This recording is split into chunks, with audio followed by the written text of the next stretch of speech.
နိုင်ငံသားတိုင်းတာလူညီများမှုရှိခြင်းပုဂ္ဂလိကပိုင်ဆိုင်မှုလုံးဝမရှိဘဲနဲ့အရာအလုံးကိုဘုံဖွဲ့သည့်သို့မဟုတ်နိုင်ငံတော်ကသာပိုင်ဆိုင်ခြင်းအလုပ်သမားအလုံးကနေထုတ်လုပ်လိုက်တဲ့ကုန်ထုတ်လုပ်ငန်းတွေကိုလူတိုင်းရဲ့လိုအပ်ချက်ပေါ်မှာမူတည်ပြီးတော့ခွဲဝေသုံးစွဲခြင်းဆိုတဲ့ကွန်မြူနစ်စနစ်ကိုအခြေခံပြီးတော့ဆိုဗီယက်ပြည်ထောင်စုရုရှားအင်ပါယာကို29နှစ်နီးပါးအုပ်ချုပ်ခဲ့တဲ့လူတစ်ယောက်ရဲ့အကြောင်းကိုပြောပြခြင်းပါတယ်။သူကရုရှားအင်ပါယာရဲ့တအုပ်ဆက်ပိုင်းဘရင်စနစ်ကိုလီနင်နဲ့အတူတော်လှန်ခဲ့တဲ့တော်လှန်ရေးသမားတစ်ယောက်ဖြစ်ပြီးတော့ရုရှားကွန်မြူနစ်ပါတီရဲ့အထွေထွေအတွင်းရေးမှူးတစ်ယောက်ဖြစ်ခဲ့ပေမဲ့သူကရုရှားလူမျိုးတစ်ယောက်တော့မဟုတ်ဘဲနဲ့ဂျော်ဂျီယာနိုင်ငံကဂျော်ဂျီယာလူမျိုးတူဦးသားဖြစ်ပါတယ်။ငယ်စဉ်ကတည်းကစင်းရဲမိသားစုမှာမွေးဖွားလာတာကြောင့်ခရစ်ယာန်ဘုန်းတော်ကြီးတစ်ပါးဖြစ်ဖို့အတွက်ပညာသင်ယူခဲ့ပေမဲ့လည်းသာသနာပြုတဲ့ဘုန်းတော်ကြီးတစ်ပါးဖြစ်မလာဘဲနဲ့ကမ္ဘာကွန်မြူနစ်အဖွဲ့အစည်းရဲ့ခေါင်းဆောင်တစ်ယောက်ဖြစ်လာခဲ့တဲ့သူပါ။လက်တစ်ဖက်မတန်သူဒုက္ခိတတစ်ယောက်အနေနဲ့သာမကမျက်နှာမှာအကြီးတန်းနဲ့ကြောက်ပေါက်ရာတွေအပြည့်ရှိနေတဲ့လူငယ်တစ်ယောက်အဖြစ်နဲ့အားငယ်စိတ်ကြီးမားစွာဘဝကိုဖျက်ဆီးခဲ့ရပေမဲ့20ရာစုရဲ့ဩဇာအာဏာအကြီးမားဆုံးနဲ့ဘေဒီအဆန်ဆုံးလူသားတစ်ယောက်အဖြစ်သမိုင်းမှတ်တမ်းတင်ခြင်းကိုခ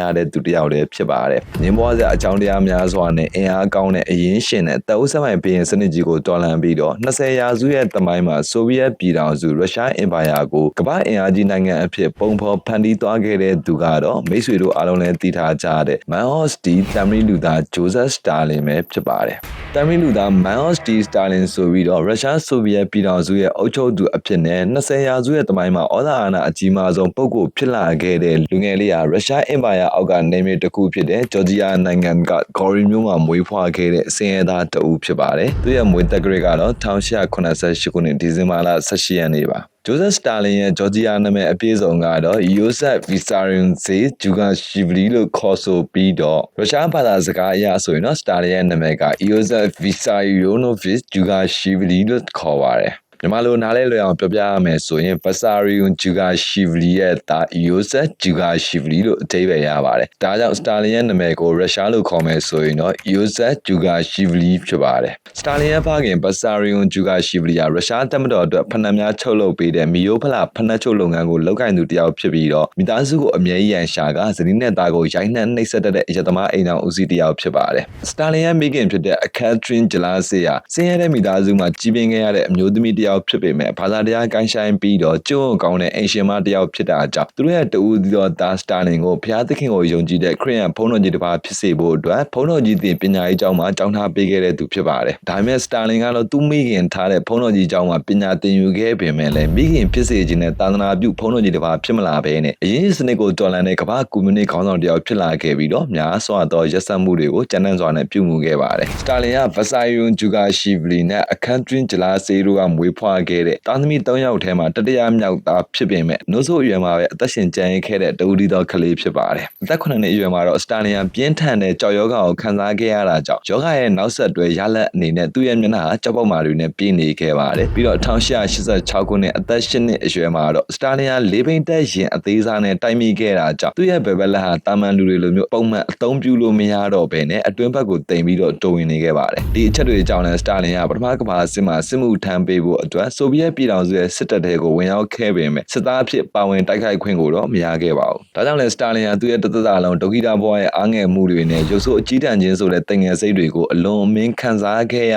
ပြီးတော့စိတ်တန်ရာ trauma ရှိနေတဲ့ကလေးတစ်ယောက်အဖြစ်နဲ့ကြီးပြင်းလာခဲ့ရတာဖြစ်တယ်လို့သမိုင်းပညာရှင်တွေကတော့သုံးသပ်ထားကြပါတယ်။ကြောက်ပေါက်မှာပြင်းနေတဲ့မျက်နှာနဲ့လက်တစ်ဖက်တိုးဝင်နေတဲ့ဒုက္ခိတဘဝမှာဖခင်ရသမားရဲ့နှိပ်စက်ရိုက်နှက်ခြင်းတန်ကိုခံပြီးတော့ကြီးပြင်းလာတဲ့စတာလင်ဟာနောင်နာဂတ်ရဲ့သမိုင်းမှာတော့ကြီးမားတဲ့ကမ္ဘာကြီးရဲ့နိုင်ငံရေးစနစ်တွေကိုပြောင်းပြန်လှန်ပစ်ခဲ့တဲ့သမိုင်းဝင်ပုဂ္ဂိုလ်တစ်ယောက်ဖြစ်လာခဲ့ပါတယ်။ရုရှားအင်ပါယာနဲ့ဆိုဗီယက်ပြည်ထောင်စုကိုကွန်မြူနစ်ဝါဒနဲ့တူဦးတဲ့အုပ်ချုပ်သူဖြစ်လာမဲ့ဂျိုဇက်စတာလင်ဟာအသက်9နှစ်အရွယ်ရောက်မှပဲဂေါ်ရီမျိုးရဲ့ချက်စကိုခရစ်ယာန်ဘာသာရေးကျောင်းမှာရုရှားဘာသာစကားကိုစတင်သင်ကြားခွင့်ရခဲ့ပြီးတော့ဇာပြင်ခေတ်ရဲ့ပညာရေးပုံစံအတိုင်းပဲခရစ်ယာန်ဘုန်းတော်ကြီးတစ်ပါးဖြစ်ဖို့အတွက်ဘာသာရေးဆိုင်ရာပညာရပ်တွေကိုလေ့လာသင်ကြားခွင့်ရရှိခဲ့ပါတယ်။စတာလင်မွေးဖွားကြီးပြင်းခဲ့တဲ့ဂေါ်ရီမျိုးဟာအဲ့ဒီခေတ်ကာလရဲ့အတော်ကျန်းတဲ့မျိုးဖြစ်ပြီးတော့လမ်းမတွေပေါ်ကရှံပွဲတွေကလူကြိုက်အများဆုံးပျော်ပွဲရှင်ပွဲတွေပဲဖြစ်ပါတယ်။တအုပ်ဆက်ပိုင်းဇာပြင်တွေရဲ့အုပ်ချုပ်မှုစနစ်အောက်မှာရှိတဲ့ဂေါ်ရီမျိုးဟာလူနေမှုစရိုက်ကြမ်းတမ်းတဲ့မျိုးဖြစ်တာကြောင့်နိုင်ငံရေးဆိုင်ရာဖိနှိပ်မှုတွေအတွက်ပြင်းထန်တဲ့အဖြစ်ပေးတဲ့နေရာတစ်ခုလည်းဖြစ်ပါတယ်။စတာလင်ကဘာသာရေးကျောင်းမှာခရစ်ယာန်ဘုန်းတော်ကြီးတစ်ပါးဖြစ်လာဖို့အတွက်ပညာသင်ကြားခဲ့ရတာဖြစ်ပေမဲ့ငယ်စဉ်ဘဝရဲ့ဆရာငယ်မှုနဲ့အကြမ်းဖက်မှုကြီးစိုးနေတဲ့ပတ်ဝန်းကျင်မှာကြီးပြင်းခဲ့ရတဲ့ကလေးတစ်ယောက်ဖြစ်တာကြောင့်လူညံ့သိမ်မွေးမှုနဲ့ကျင်နာတတ်တဲ့နှလုံးသားတော့သူ့မှာမရှိခဲ့ပါဘူး။အဲ့ဒါအပြင်စတာလင်ကသူ့ရဲ့အသက်73နှစ်အရွယ်1892ခုနှစ်ဖေဖော်ဝါရီလ13ရက်နေ့မှာ ဇာဘင်ခေရဲ့အုပ်ချုပ်ရေးရန်ရာအတိုင်းနိုင်ငံရေးအရအပြစ်ရှိတဲ့ရာဇဝတ်သား2ဦးကိုဂေါ်ရီမျိုးရဲ့မျိုးလေကောင်လူအများရှိမှာဥပဒေအရတရားစီရင်ခြင်းဆိုတဲ့ခေါင်းစဉ်နဲ့တပ်ဖြတ်ခြင်းလုပ်ငန်းစဉ်ကိုကိုယ်တိုင်မြင်တွေ့ခဲ့ရတာကြောင့်ဇာဘင်တွေရဲ့တအုပ်ဆက်မဲ့အုပ်ချုပ်ရေးအာဏာရှင်စနစ်ကိုမုန်းတီးပြီးတော့ပြည်သူတွေတာတူညီမျှနေထိုင်နိုင်ရေးဆိုတဲ့တော်လှန်ရေးလုပ်ငန်းစဉ်တွေကိုစိတ်ဝင်စားလာခဲ့ပါတယ်စတာလင်ဟာဘာသာရေးအကြောင်းရဲ့သင်တန်းတွေမှာထူးချွန်တဲ့ကျောင်းသားတစ်ယောက်ဖြစ်ပြီးတော့ဖျားအကြောင်းရဲ့တန်ဆုံတခြင်းအဖွဲ့မှာလည်းတခြင်းဆိုသူအနေနဲ့အဆိုကျွမ်းကျင်သူတစ်ယောက်ဖြစ်ပါတယ်မှတ်ဉာဏ်ကောင်းပြီးတော့တော်တော်လက်လက်ရှိတဲ့စတာလင်ဟာခရစ်ယာန်ဘာသာရေးအကြောင်းမှာဆရာရဲ့ချစ်ခွင့်မှုကိုခံရပြီးတော့သတ်မှတ်ထားတဲ့နှစ်မတိုင်ခင်1894ခုနှစ်မှာ2နှစ်စောပြီးတော့အထက်တန်းကျောင်းကိုစကောလာရှင်းနဲ့အတူအောင်မြင်ခဲ့ပါတယ်အသက်15နှစ်အရွယ်1894ခုနှစ်မှာတော့စတာလင်ဟာဂျော်ဂျီယာမြို့ရဲ့တီဖလစ်မှာရှိတဲ့ Theological Seminary ဘုန်းတော်ကြီးသင်ပညာရေးကျောင်းမှာပဲသူ့ရဲ့ပညာသင်ဆု scholarship အတိုင်းခရစ်ယာန်ဘုန်းတော်ကြီးတစ်ပါးဖြစ်နိုင်ဖို့အတွက်ဆက်လက်ပညာသင်ကြားခွင့်ကိုအပြည့်အဝထောက်ပံ့မှုတွေရရှိခဲ့ပေမဲ့ကျောင်းရဲ့စည်းကမ်းအတိုင်းပဲဘာသာရေးနဲ့ဘာသာရေးဆိုင်ရာခရစ်ယာန်ဘုန်းတော်ကြီးတစ်ပါးဖြစ်အောင်လို့လေ့လာသင်ကြားမှုတွေမပြုလုပ်ဘဲနဲ့မတ္တဝါဒရဲ့တမိုင်းအဆက်ဆက်လူဒန်းစားတိုက်ပွဲနဲ့လူဒန်းစားအားလုံးတာလူညီမျှနေထိုင်နိုင်ရေးဆိုတဲ့ကွန်မြူနစ်ဆိုင်ရာတော်လှန်ရေးစာပေတွေကိုလျှို့ဝှက်စွာနဲ့လေ့လာလိုက်စားခဲ့ပါတယ်အဲ့ဒါအပြင်စတာလင်ကအလုပ်သမားအဖွဲ့အစည်းအဝေးပွဲတွေကိုလည်းလျှို့ဝှက်စွာနဲ့တက်ရောက်ခဲ့ပြီးတော့သူ့ရဲ့လူဒန်းစားအားလုံးတာလူညီမျှစွာနေထိုင်နိုင်ရေးဆိုတဲ့ကောင်းမွန်တဲ့ကွန်မြူနစ်ဆိုင်ရာတော်လှန်ရေးစိတ်ဓာတ်နဲ့အပြုအမူတွေကိုလည်းလက်တွေ့လိုက်နာကျင့်သုံးခဲ့ပါတယ်အဲ့လိုကွန်မြူနစ်ဆိုင်ရာလှုပ်ရှားမှုတွေကြောင့်ပဲစတာလင်ဟာကျောင်းတက်ပြီး9နှစ်အကြာ1899ခုနှစ်ဧပြီလအသက်20အရွယ်မှာပဲတအုပ်ဆက်မှန်အုပ်ချုပ်တဲ့ရုရှားဇာဘင်ရဲ့ဂျော်ဂျီယာနိုင်ငံဘုန်းတော်ကြီးတင်တက္ကသိုလ် Tiflis Theological Seminary နဲ့ကျောင်းထုတ်ခံလိုက်ရပါတယ်အဲ့ချိန်ကနေစပြီးစတာလင်ဟာဖန်သီရှင်ဖျားသခင်ရဲ့လိုအပ်ချက်များလုံးနဲ့ဖန်သီရှင်ဝါဒကိုလက်မခံနိုင်တော့တာကြောင့်သူ့ရဲ့ဘာသာရေးဆိုင်ရာကိုယ်ဝယ်ယုံကြည်မှုအလုံးကိုစွန့်လွတ်ပြီးတော့ဖျားမဲ့ဝါဒီဘာသာမဲ့ဖြစ်နေသူကိုသူစတင်ခံယူခဲ့ပါတယ်ပြီးတော့စတာလင်ဟာမတ္တဝါဒကိုလက်ခံတဲ့ message တယောက်အနေနဲ့လက်ရှိအရင်းရှင်တဲ့ဘယင်စနစ်ကိုဖျက်သိမ်းပြီးတော့လူဒန်းစားအလုံးတာတူညီမျှတဲ့ကွန်မြူနစ်စနစ်ကိုတည်ထောင်နိုင်ဖို့အတွက်ဒီနေ့ရုရှားဆိုရှယ်ဒီမိုကရက်တစ်အလုပ်သမားပါတီ RSDLP တဲ့ကိုဝင်ရောက်ခဲ့ပါတယ်အဲ့ချိန်မှာလီနင်ကရုရှားဇာဘင်ရဲ့အုပ်ချုပ်ရေးစနစ်ကိုစန့်ကျင်တဲ့လှုပ်ရှားမှုတွေကြောင့်စိုက်ဘေးရီးယားမှာပြည်နေတဲ့အနေနဲ့ပြစ်ဒဏ်ကြားခံနေရတဲ့အချိန်လည်းဖြစ်ပါတယ်စတာလင်ကရုရှားဇာဘင်ရဲ့တအုပ်ဆက်ပိုင်းအုပ်ချုပ်ရေးစနစ်ကိုတော်လှန်ဖို့အတွက်ရုရှားဆိုရှယ်ဒီမိုကရက်တစ်အလုပ်သမားပါတီ RSDLP တဲ့ကိုဝင်ရောက်ပြီးတဲ့အချိန်မှာသူတို့ဂျော်ဂျီယာနိုင်ငံရဲ့ဒါနာရီလာဝတ္ထုတွေကတော်လှန်ရေးသမားခိုးဝါဆိုတဲ့နာမည်ကိုပြောင်းလဲပြီးတော့အသုံးပြုခဲ့ပါတယ်ဂျော်ဂျီယာတော်လှန်ရေးသမားခိုးဝါကကျွန်တော်တို့မြန်မာတမိုင်းတွေထဲမှာဆိုရင်ဘူအောင်လင်းလိုစင်းရဲသားပြည်သူတွေဘက်ကရည်တည်တဲ့ဓမြမျိုးဖြစ်ပြီးတော့ဆရာဆန်လိုတောင်သူသမားတွေနဲ့အရေးရှင်ကိုတော်လှန်ခဲ့တဲ့သူဖြစ်တာကြောင့်တော်လှန်စိတ်သက်ပြင်းထန်တဲ့စတာလင်ဟာခိုးဝါကိုအလွန်ပဲသဘောကျနှစ်သက်ခဲ့ပါတယ်အဲကြောင့်စတာလင်ကသူတို့ဂျော်ဂျီယာနိုင်ငံရဲ့ဒါနာရီလာတော်လှန်ရေးသမားခိုးဝါရဲ့နာမည်ကိုအသုံးပြုပြီးတော့လီနီယမ်မူဝါဒတွေအတိုင်းနှစ်ပေါင်း300ကျော်တည်တံ့လာတဲ့ရုရှားဇာဘင်တွေရဲ့တအုပ်ဆက်မှန်အုပ်ချုပ်ရေးစနစ်ကိုတော်လှန်ပုံကန်ခဲ့ပါတယ်စတာလင်ကခိုးဝါဆိုတဲ့နာမည်နဲ့နိုင်ငံရေးသတင်းစာတွေမှာစောင်းပါးရေးသားခြင်းနဲ့တော်လှန်ရေးစည်းရုံးမှုလုပ်ငန်းစဉ်တွေကိုပါဝင်လှုပ်ဆောင်ပေးခဲ့တဲ့အပြင်1900ခုနှစ်အသက်22နှစ်အရွယ်မှာဂျော်ဂျီယာနိုင်ငံဘာဒူမီမြို့လှုပ်ရှားမှုမှာအလုသမားဆန္ဒပြတပိတ်ကိုဦးစီးကျင်းပဆောင်ရွက်ခဲ့တဲ့အတွက်ပထမဆုံးအကြိမ်အနေနဲ့စိုက်ဘေးရီးယားမှာထောင်ဒဏ်18လကြာခံခဲ့ရပါတယ်1903ခုနှစ်မှာတော့ရုရှားဆိုရှယ်ဒီမိုကရက်တစ်အလုသမားပါတီ RSDLP ဟာလီနင်ဦးဆောင်တဲ့ချက်ချင်းတော်လှန်ရေးနဲ့တင်းကျပ်တဲ့ပါတီဖွဲ့စည်းပုံကွန်မြူနစ်စနစ်ကိုလိုလားသူများဘော်ရှီဗစ်နဲ့လီနင်ရဲ့ငယ်တငယ်ချင်းဂျူလီယတ်မာဒိုဦးဆောင်တဲ့အသစ်နှစ်ရှိတဲ့ပြုပြင်ပြောင်းလဲရေးနဲ့ပုံမကျယ်ပြန့်တဲ့ပါတီဖွဲ့စည်းပုံဒီမိုကရေစီစနစ်ကိုလိုလားသူများမင်ရှီဗစ်ဆိုပြီးတော့ပါတီနှစ်ချမ်းကွဲသွားခဲ့ပါတယ်ဘော်ရှီဗစ်ဆိုတာကရုရှားဘာသာစကားအရအများစုကိုပြောတာဖြစ်ပြီးတော့မင်ရှီဗစ်ဆိုတာကရုရှားဘာသာစကားအရအနည်းစုကိုပြောတာဖြစ်ပေမဲ့1903ခုနှစ်ရုရှားလူသမားပါတီ RSDLP စပြီးနှစ်ချမ်းကွဲတဲ့အချိန်မှာတော့ဂျူလီယတ်မာဒိုဦးဆောင်တဲ့ပုံမကျယ်ပြန့်တဲ့ပါတီဖွဲ့စည်းပုံဒီမိုကရေစီစနစ်ကိုလိုလားတဲ့မင်ရှီဗစ်တွေကပို့ပြီးတော့နိုင်ငံရေးအင်အားအရအင်အားများပြားခဲ့ပါတယ်ပထမချိန်ထောင်ကပြန်လွတ်လာတဲ့စတာလင်ဟာလီနီရဲ့အယူဆနဲ့လီနီရဲ့စာပေအရေးသားတွေကိုသဘောကျတာကြောင့်1903ခုနှစ်အသက်24နှစ်အရွယ်မှာပဲလီနီဦးဆောင်တဲ့ချက်ချင်းတော်လှန်ရေးနဲ့တင်းကျပ်တဲ့ပါတီဖွဲ့စည်းပုံကိုလက်ခံကျင့်သုံးတဲ့ဘော်ရှီဗစ်ဖွဲ့တွေကိုဝင်ရောက်ခဲ့ပြီးတော့ဂျော်ဂျီယာနိုင်ငံရဲ့ဒေသခေါင်းဆောင်အဖြစ်နဲ့ဒေသအတွင်းမန်ရှီဗစ်ဝါဒနှိမ်နင်းရေးလုပ်ငန်းစဉ်တွေကိုအကောင့်ထဲပေါ်လှုပ်ဆောင်ခဲ့ပါတယ်အဲ့ဒါအပြင်စတာလင်ဟာသူ့ရဲ့မူလရည်ရွယ်ချက်အတိုင်းလီနီနဲ့ပူးပေါင်းပြီးဇာဘင်စနစ်ကိုဖျက်သိမ်းနိုင်ဖို့အတွက်စီးရုံးရေးနဲ့တော်လှန်ရေးလုပ်ငန်းတွေကိုလှုပ်ဆောင်ခဲ့ပေမဲ့ကမ္ဘာရေးရှင်တော်လှန်ရေးနိုင်ငံတွေရဲ့နိုင်ငံရေးခေါင်းဆောင်ဖြစ်တဲ့အပြင်ရုရှားဆိုဗီယက်ပြည်ထောင်စုရဲ့နိုင်ငံရေးခေါင်းဆောင်ဖြစ်တဲ့လီနီနဲ့အပြင်မှာတခါမှတော့မတွေ့ဆုံဘူးသေးပါဘူးနောက်ထပ်2နှစ်အကြာ1905ခုနှစ်ရုရှားအင်ပါယာရဲ့အရေးအခင်းကာလရောက်မှာပဲစတာလင်ဟာနိုင်ငံရေးနယ်ပယ်နိုင်ငံတကာနိုင်ငံရေးခေါင်းဆောင်လီနီနဲ့ဖင်လန်နိုင်ငံမှာကျင်းပတဲ့ရုရှားဆိုရှယ်ဒီမိုကရက်တစ်အလုပ်သမားပါတီ RSDLP ရဲ့ညီလာခံမှာပထမဆုံးချိန်တွေ့ဆုံခွင့်ရခဲ့ပါတယ်1905ခုနှစ်စတာလင်ရဲ့အသက်26နှစ်အရွယ်မှာတော့ပထမဆုံးချိန်အနေနဲ့ရုရှားအင်ပါယာရဲ့တအုပ်ဆက်မှန်အုပ်ချုပ်ရေးစနစ်ဇာဘင်ကိုစန့်ကျင်တဲ့အမျိုးသားလှုပ်ရှားမှုကြီးဟာကြီးမားစွာ ပေါ်ပေါက်လာခဲ့ပြီးတော့များစွာသောနိုင်ငံရေးဆန္ဒပြမှုတွေနဲ့နိုင်ငံရေးအထီးကအရေးကင်းကြီးတွေဟာနိုင်ငံရဲ့နေရာအနှံ့မှာစိုးစိုးဝါးနဲ့ဖြစ်ပွားလာခဲ့ကြပါတယ်ပထမအကြိမ်ရုရှားတော်လှန်ရေးဖြစ်ပွားပုံကတော့ဘရင်စနစ်ရဲ့အုပ်ချုပ်ရေးပုံစံကိုပြုပြင်ပြောင်းလဲပေးဖို့ဆိုတဲ့ရည်ရွယ်ချက်နဲ့ငြိမ်းချမ်းစွာဆန္ဒပြချီတက်နေကြတဲ့ခရစ်ယာန်ဖုန်းတော်ကြီးဖာလာဂါဗွန်နဲ့ရုရှားနိုင်ငံရဲ့နိုင်ငံရေးလှုပ်ရှားသူတွေကိုဇာဘီယင်စစ်တပ်ကရက်ဆက်စွာတပ်ပစ်ခဲ့ကြတာကြောင့်မခံမရနိုင်ဖြစ်ကြရတဲ့ပြည်သူတွေရဲ့ဒေါသဟာအင်မာယာတစ်ခုလုံးအနေထားနဲ့ဆန္ဒပြတပိတ်တွေပေါ်ပေါက်လာခဲ့ခြင်းဖြစ်ပါတယ်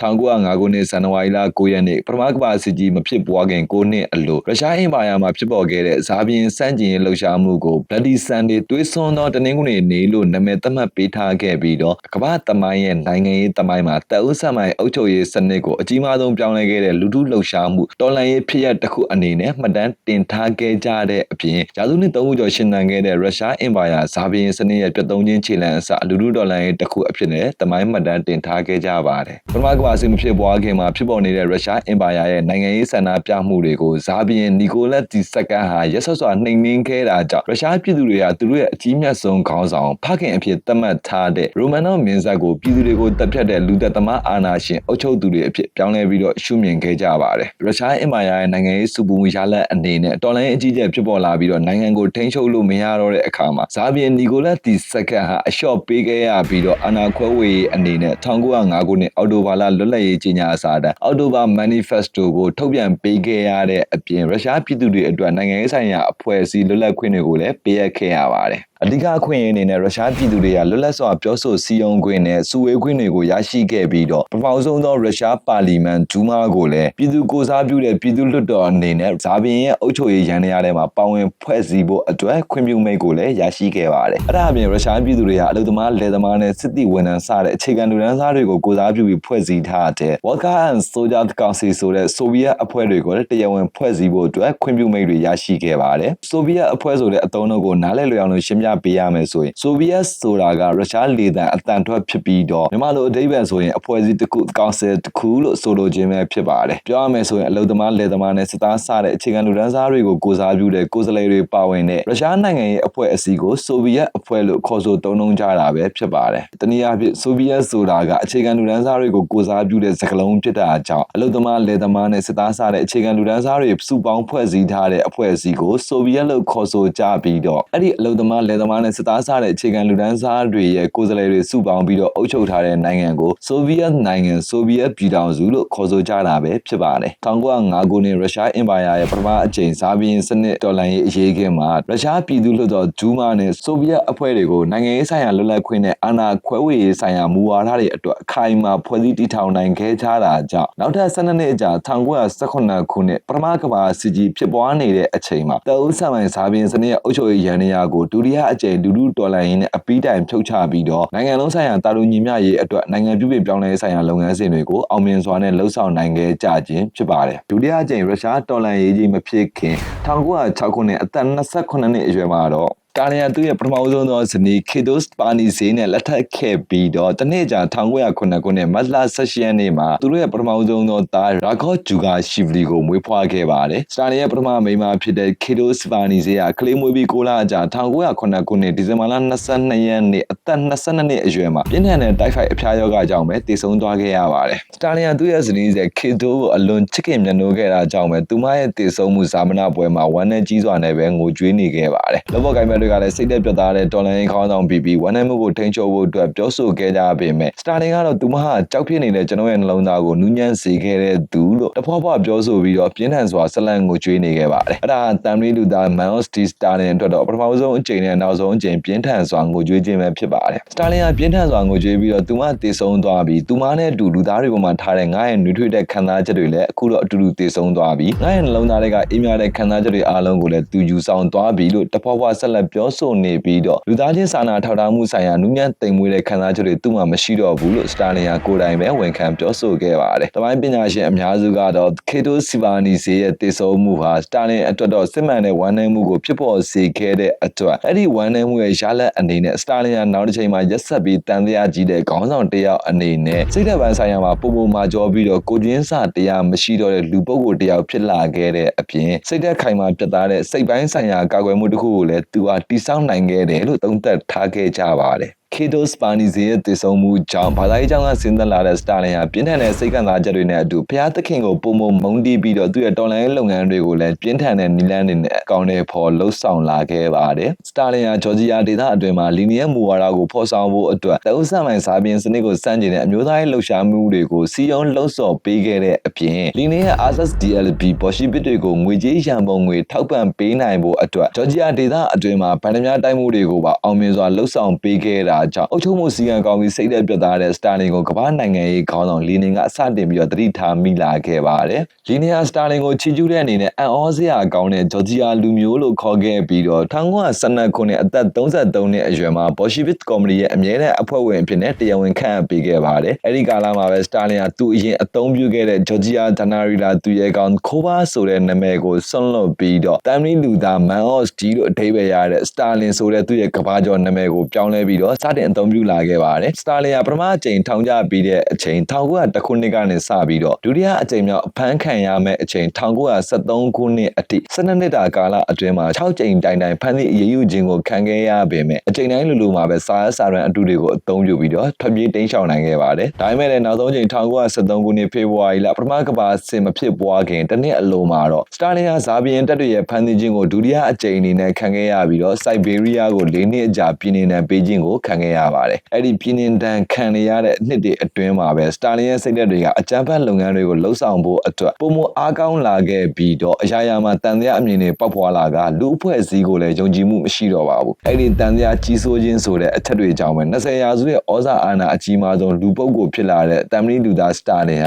နောက်ဆုံးမှာအချိန်မီစေကူတာခွင့်ကိုမရရှိခဲ့ပဲနဲ့တည်ဆုံးခဲ့ရတာပါ1914ခုနှစ်ပထမကမ္ဘာစစ်ကြီးစတင်ဖြစ်ပွားလာတဲ့အခါမှာတော့ဇာဘီယန်နီကိုလက်ဒီစက္ကန့်ရဲ့တန်အိုးဆက်မိုင်အုပ်ချုပ်ရေးစနစ်ဟာအကြောင်းအရာအမျိုးမျိုးအကြောင်းနဲ့ပျက်စီးပြိုလဲရမယ့်အခြေအနေကိုရောက်ရှိသွားခဲ့ပါတယ်အရှေ့ဘက်စစ်မြေပြင်မှာစစ်ပွဲရှုံးနေမှုကြောင့်ရုရှားတပ်မတော်ဟာဂျာမနီတပ်တွေစီကိုနယ်မြေအများအပြားပေးအပ်ခဲ့ရတဲ့အပြင်ပြည်တွင်းမှာလည်းစားနပ်ရိက္ခာမလုံလောက်မှုနဲ့စီးပွားရေးအကျပ်အတည်းတွေဖြစ်ပေါ်လာတာကြောင့်တန်အိုးဆက်မိုင်ဘီယန်စနစ်ဒေါ်လာရေးဟာဒုတိယအကြိမ်ပြန်လည်ဖြစ်ပွားလာခဲ့ပြန်ပါတယ်ရုရှားပြည်သူတွေရဲ့ဆန္ဒပြမှုနဲ့တပိတ်မှောက်မှုတွေဟာ3နှစ်တာကာလအတွင်းမှာအပြင်းထန်ပေါ်ပေါက်လာတာကြောင့်ဇာဘီယန်နီကိုလက်ဒီစက္ကန့်ဟာပထမကမ္ဘာစစ်ကြီးဖြစ်ပွားနေတဲ့ကာလ1918ခုနှစ်မတ်လ15ရက်နေ့မှာပဲတရားဝင်ထီးနှန်းကိုဆွန့်လွတ်ပေးခဲ့ရပြီးတော့ရာစုနှစ်3ခုစာ304နှစ်သက်တမ်းရှိနေပြီဖြစ်တဲ့ရုရှားအင်ပါယာရိုမန်နော့မင်းဆက်ဟာအုပ်ချုပ်ရေးအာဏာကိုလက်လွတ်ဆုံးရှုံးခဲ့ရပါတယ်။ဇာဘီယန်နန်းဆိုပြီးတဲ့အခါရုရှားအင်ပါယာမှာဒူမာပြည်သူ့လွှတ်တော်ကိုယ်စားလှယ်များအဖွဲ့ရဲ့ Professional Government ယာယီအစိုးရနဲ့ Petrograd Soviet တွေဦးဆောင်တဲ့ Volga and Soyuz Council ဆိုတဲ့ဆိုဗီယက်နိုင်ငံရဲ့အဖွဲ့အစည်းနှစ်ရပ်ကအုပ်ချုပ်ရေးရဲ့ဘိုးအာဏာကိုခွဲဝေချုပ်ကိုင်ခဲ့ကြ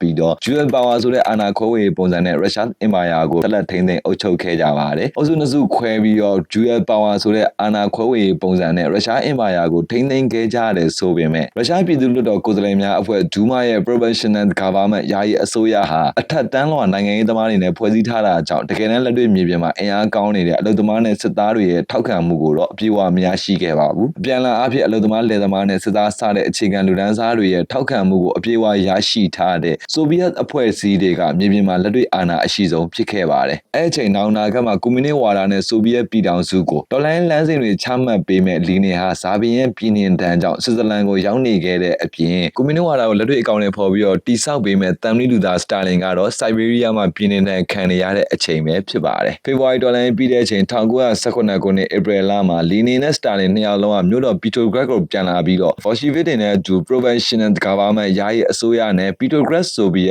က်အဖွဲ့တွေရဲ့ Dual Power ဆိုတဲ့အုပ်ချုပ်ရေးအာဏာကိုလူထုတော်လှန်ရေးနဲ့ပြုပြင်ပြောင်းလဲဖို့အတွက်စတင်စ조사ခဲ့ကြပါတယ်။ဒီနေရာအာဏာအားလုံးဆိုဗီယက်လက်ထဲမှာ All Power to the Soviet ဆိုတဲ့စကားအသုံးပြုပြီးတော့အလုပ်သမားလက်သမားနဲ့စစ်သားတွေရဲ့ကိုယ်စားလှယ်တွေနဲ့မျိုးသားတော်လှန်ရေးသမားတွေဦးဆောင်ထားတဲ့ဆိုဗီယက်ကောင်စီဆိုဗီယက်အဖွဲ့တွေကိုစတင်စည်းရုံးခဲ့ပါတယ်။ဆိုဗီယက်အဖွဲ့တွေကလည်းအလုပ်သမားလက်သမားနဲ့စစ်သားတွေပါဝင်တဲ့အဖွဲ့အစည်းဖြစ်တာကြောင့် Leninian All Power to the Soviets အာဏာအားလုံးဆိုဗီယက်များထံဆိုတဲ့စကားလုံးကိုအလွန်ပဲကြိုက်နှစ်သက်ခဲ့ကြပြီးတော့ Leninian ပြင်းထန်တဲ့ချက်ချင်းပြုပြင်ပြောင်းလဲရေးဆိုင်ရာကွန်မြူနစ်ဝါဒတွေကိုထောက်ခံအားပေးလာခဲ့ကြပါတယ်။ Lenin ကရုရှားယာယီအစိုးရကဆက်လက်တိုက်ခိုက်နေတဲ့ပထမကမ္ဘာစစ်ကြီးကိုချက်ချင်းရပ်တန့်ပေးမဲ့အပြင်ပြည်သူတွေကိုမြေယာနဲ့စားနပ်ရိက္ခာတွေဖူလုံအောင်လို့ထောက်ပံ့ပေးမဲ့ဆိုပြီးတော့ကတိပေးခဲ့တာကြောင့်ရုရှားပြည်သူတွေက Lenin ဦးဆောင်တဲ့ဘော်ရှီဗစ်တွေရဲ့သဘောထားကိုလက်ခံပြီးတော့ရုရှားယာယီအစိုးရ Provisional Government ကိုစတင်တော်လှန်ခဲ့ကြပါတယ်။ Stalin နဲ့ Lenin မူဝါဒကိုဖော်ဆောင်ဖို့အတွက်ဘော်ရှီဗစ်သတင်းစာ Pravda မှာ editor အဖြစ်နဲ့တာဝန်ယူလုပ်ကိုင်ခဲ့ပြီးတော့ Lenin မူဝါဒတွေကိုရုရှားပြည်သူတွေ တွေလက်ခံနိုင်အောင်လို့ဝါဒဖြန့်ဖြူးရေးတော်လိုင်းစာပေတွေကိုရေးသားထုတ်ဝေပေးခဲ့ပါတယ် Pravda ဆိုတာကရုရှားစကားလုံးဖြစ်ပြီးတော့မြန်မာလိုဆိုရင်အမှန်တရားကိုကိုစားပြုတာကြောင့်အမှန်တရားသတင်းစာတိုက်လို့အတိတ်ပဲသတ်မှတ်လို့ရပါတယ်အဲ့ဒီ Pravda သတင်းစာတိုက်ဟာယနေ့အချိန်ထိရုရှားနိုင်ငံမှာဆက်လက်ထုတ်ဝေလျက်ရှိပါတယ်ဒီနေ့ရဲ့ပြောဆိုစည်းရုံးမှုတွေကြောင့်ပဲစိုးဝါးတဲ့စစ်ပွဲရဲ့ပစ္စည်းဆုံးရှုံးမှုဒဏ်ကိုခံစားနေကြရတဲ့ပြည်သူတွေဟာစစ်ပွဲတွေရပ်ပေးမဲ့အပြင်စားစရာနဲ့နေစရာတွေကိုပြန်လည်ဖန်တီးပေးမဲ့ဘော်ရှီဘစ်တွေကိုအပြေအဝထောက်ခံခဲ့ကြပြီးတော့ပထမကမ္ဘာစစ်ကိုဆက်လက်တိုက်ခိုက်နေတဲ့ယာယီအစိုးရကိုစန့်ကျင်တဲ့ဆန္ဒပြပွဲတွေပြုလုပ်ပြီးရုရှားအင်ပါယာရဲ့အုပ်ချုပ်ရေးစနစ်ထပ်မံပြီးတော့ပြုပြင်ပြောင်းလဲခဲ့ကြပါတယ်ပထမကမ္ဘာစစ်ကြီးဖြစ်ပွားနေတဲ့ကာလ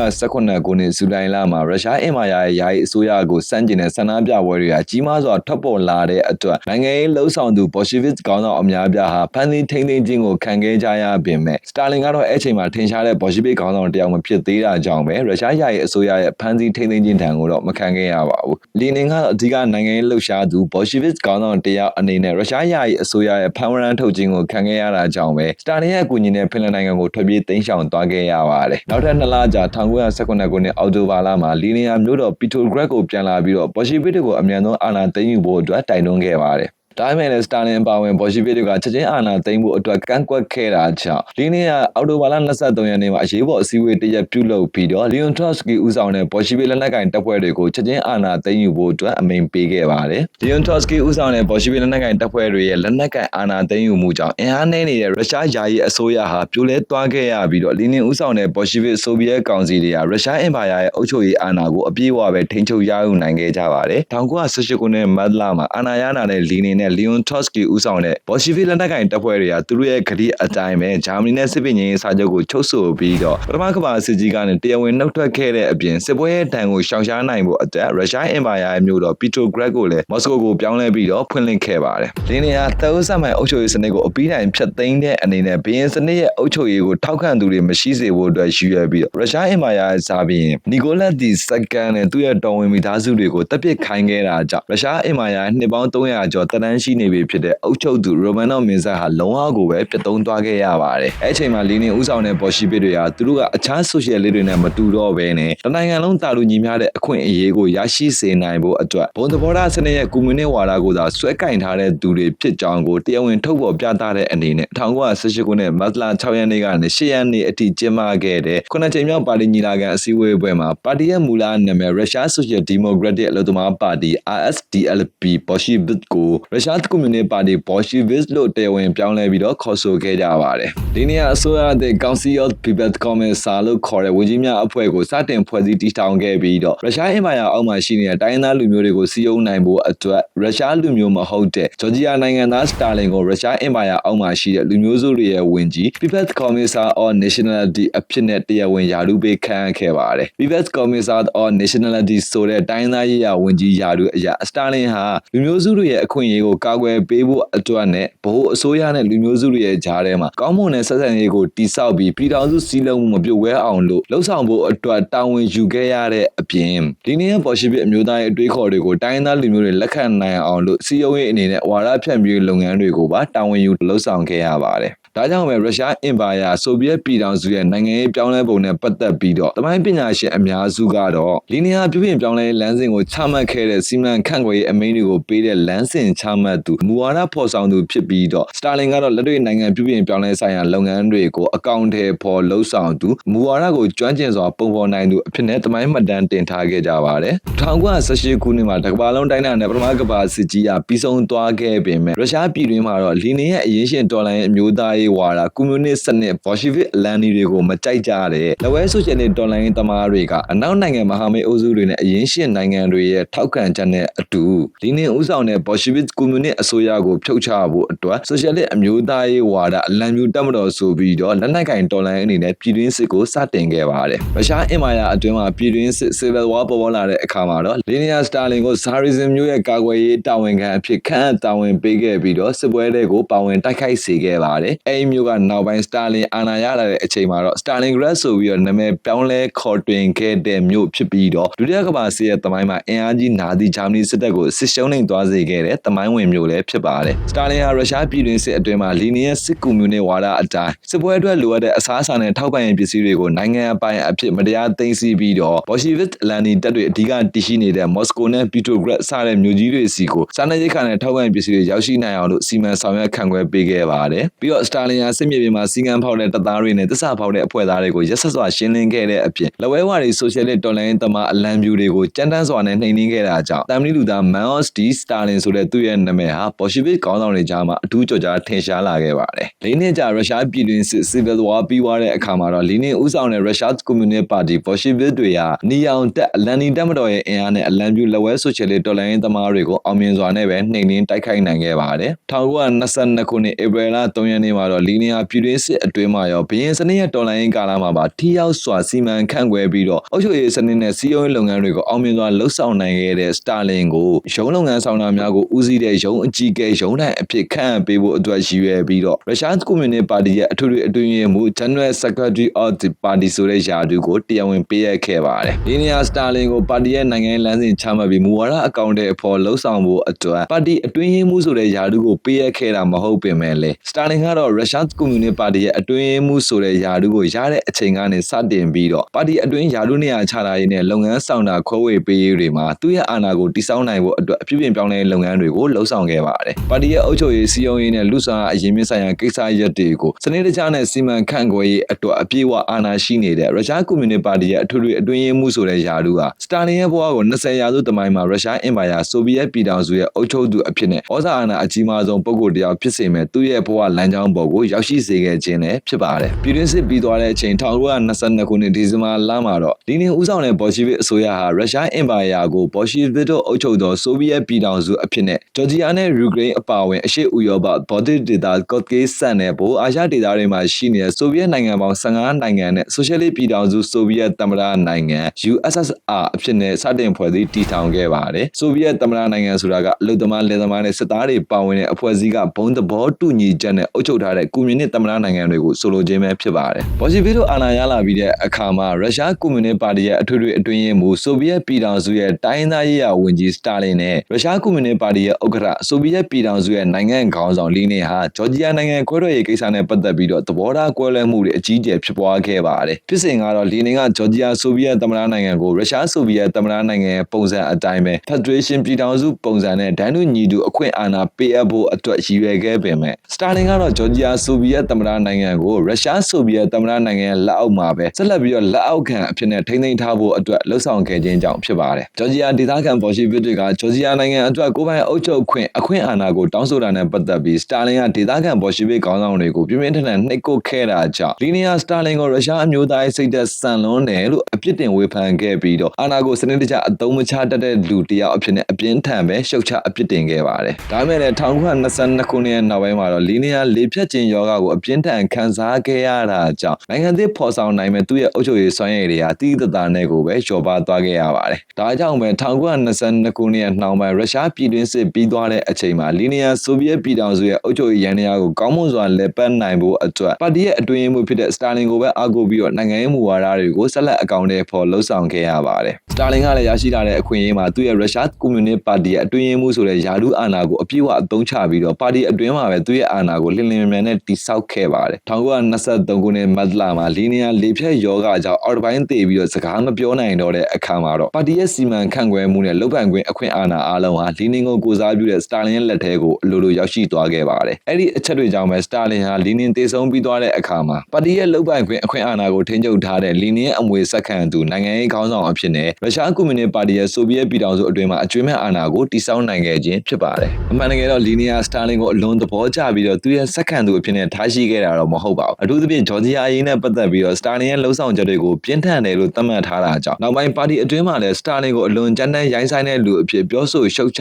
ျခဲ့ပြီးတော့သူရဲ့တည်တန်းစာမှာလည်းစတာလင်ကိုကွန်မြူနစ်ပါတီရဲ့အတွင်းရေးမှူးယာတူကနေထုတ်ပယ်ဖို့အတွက်အကြံပြုရေးသားထားခဲ့ပါတယ်။ဒါပေမဲ့လည်းကြီးမားတဲ့ပါတီအတွင်းအာဏာကိုချုပ်ကိုင်ထားတဲ့စတာလင်ဟာလီနီရဲ့တည်တန်းစာကိုအခြားပါတီဝင်တွေမသိအောင်လို့ဖုံးကွယ်ထားနိုင်ခဲ့တဲ့အပြင်လီနီရဲ့အာတူဘာမှာကိုယ်တိုင်အကောင့်တဲ့သူအဖြစ်ဆောင်ရွက်ပေးခဲ့ပြီးတော့လီနီရဲ့ကွန်မြူနစ်ဝါဒကိုပြည်သူတွေကြားမှာဆက်လက် ကြီးထွားအောင်လို့လှုံ့ဆော်စည်းရုံးခဲ့ပါတယ်။အဲ့ဒါအပြင်စတာလင်ဟာရုရှားအင်ပါယာရဲ့မြို့တော်ပီထရိုဂရက်ကိုလည်းလီနင်ရဲ့အမတ်တရအောင်းမွေးဖွယ်မြို့အနေနဲ့လီနင်ဂရက်အဖြစ်နာမည်ပြောင်းလဲသတ်မှတ်ပေးခဲ့ပြီးတော့လီနင်ရဲ့ကွန်မြူနတီဝါဒကိုဆိုဗီယက်ပြည်ထောင်စုတစ်ခုလုံးလက်ခံကျင့်သုံးနိုင်ဖို့အတွက်အကြီးကျယ်ဝါဒဖြန့်ဖြူးရေးလုပ်ငန်းတွေကိုဆက်လက်လုပ်ကိုင်ဆောင်ရွက်ခဲ့ပါတယ်။စတာလင်ဟာသူ့ကိုယ်သူလီနင်ရဲ့ဝါဒကိုဖော်ဆောင်သူလီနင်ရဲ့ယူဝါဒကိုအမွေဆက်ခံသူအဖြစ်ကြေညာခဲ့ပြီးတော့စတာလင်ကိုမယုံကြည်သူဟာလီနင်ရဲ့ဝါဒကိုမယုံကြည်တဲ့သူဖြစ်တယ်ဆိုပြီးတော့ပြင်းထန်တဲ့နိုင်ငံရေးဆိုင်ရာဖိနှိပ်မှုလမ်းစဉ်နဲ့ဆိုဗီယက်ပြည်ထောင်စုကိုဆက်လက်အုပ်ချုပ်ခဲ့ပါတယ်။ဒါကြောင့်ပဲခရစ်ယာန်ဘုန်းတော်ကြီးကျောင်းမှာပညာသင်ကြားလာခဲ့တဲ့ဂျော်ဂျီယာနိုင်ငံသားယိုဇက်ဂျူဂါရှီဗလီခိုဝါစတာလင်ဟာကြောက်ရွံ့ကကြောင်ရုပ်ဆိုးအကြီးတန်းတဲ့မျက်နှာကိုပိုင်ဆိုင်ပြီးတော့လက်တစ်ဖက်မတန်ချင်းဆိုတဲ့ဒုက္ခိတဘဝမှာတင်ငယ်စွာကြီးပင်းလာခဲ့ရပေမဲ့နောက်ဆုံးသူ့ရဲ့ဉာဏ်ပညာစဉ်းစားဆင်ခြင်နိုင်စွမ်းနဲ့လုံလဝရိယရှိမှုတွေကြောင့်ပဲရုရှားအင်ပါယာဆိုဗီယက်ပြည်ထောင်စုကြီးကိုစိုးမိုးအုပ်ချုပ်နိုင်မဲ့သူ့ရဲ့ဘဝလမ်းကြောင်းကိုသူကိုယ်တိုင်ပဲဖန်တီးရယူနိုင်ခဲ့ပါတယ်။စတာလင်ရဲ့ဆိုဗီယက်ပြည်ထောင်စုပြောင်းလဲဆိုင်ရာနိုင်ငံရေးမူဝါဒကတော့လက်ရှိအရင်ရှင်စနစ်ကိုအောင်မြင်ထားတဲ့ပြည်ထောင်စုအတွင်းမှာပဲအရင်ဦးဆုံးအုပ်ချုပ်ရေးစနစ်ကိုခိုင်မာအောင်တည်ဆောက်ပြီးမှကမ္ဘာအရင်ရှင်နိုင်ငံတွေရဲ့အမျိုးသားဆိုရှယ်လစ်ဆိုင်ရာတော်လှန်ရေးတိုက်ပွဲတွေကိုပါဝင်ကူညီသင့်တယ်လို့သတ်မှတ်ထားပါတယ်။ဒါပေမဲ့လည်းအလန်နီစစ်တဲ့ရုရှားအင်ပါယာတနည်းတော့စစ်ဦးစီးချုပ်လီယွန်ထရော့စကီနဲ့သူ့ကိုထောက်ခံတဲ့သူတွေရဲ့ဆိုဗီယက်နိုင်ငံရေးဆိုင်ရာပြောင်းလဲမှုမူဝါဒကတော့တော်လှန်ရေးရဆိုဗီယက်ပြည်ထောင်စုရဲ့15နိုင်င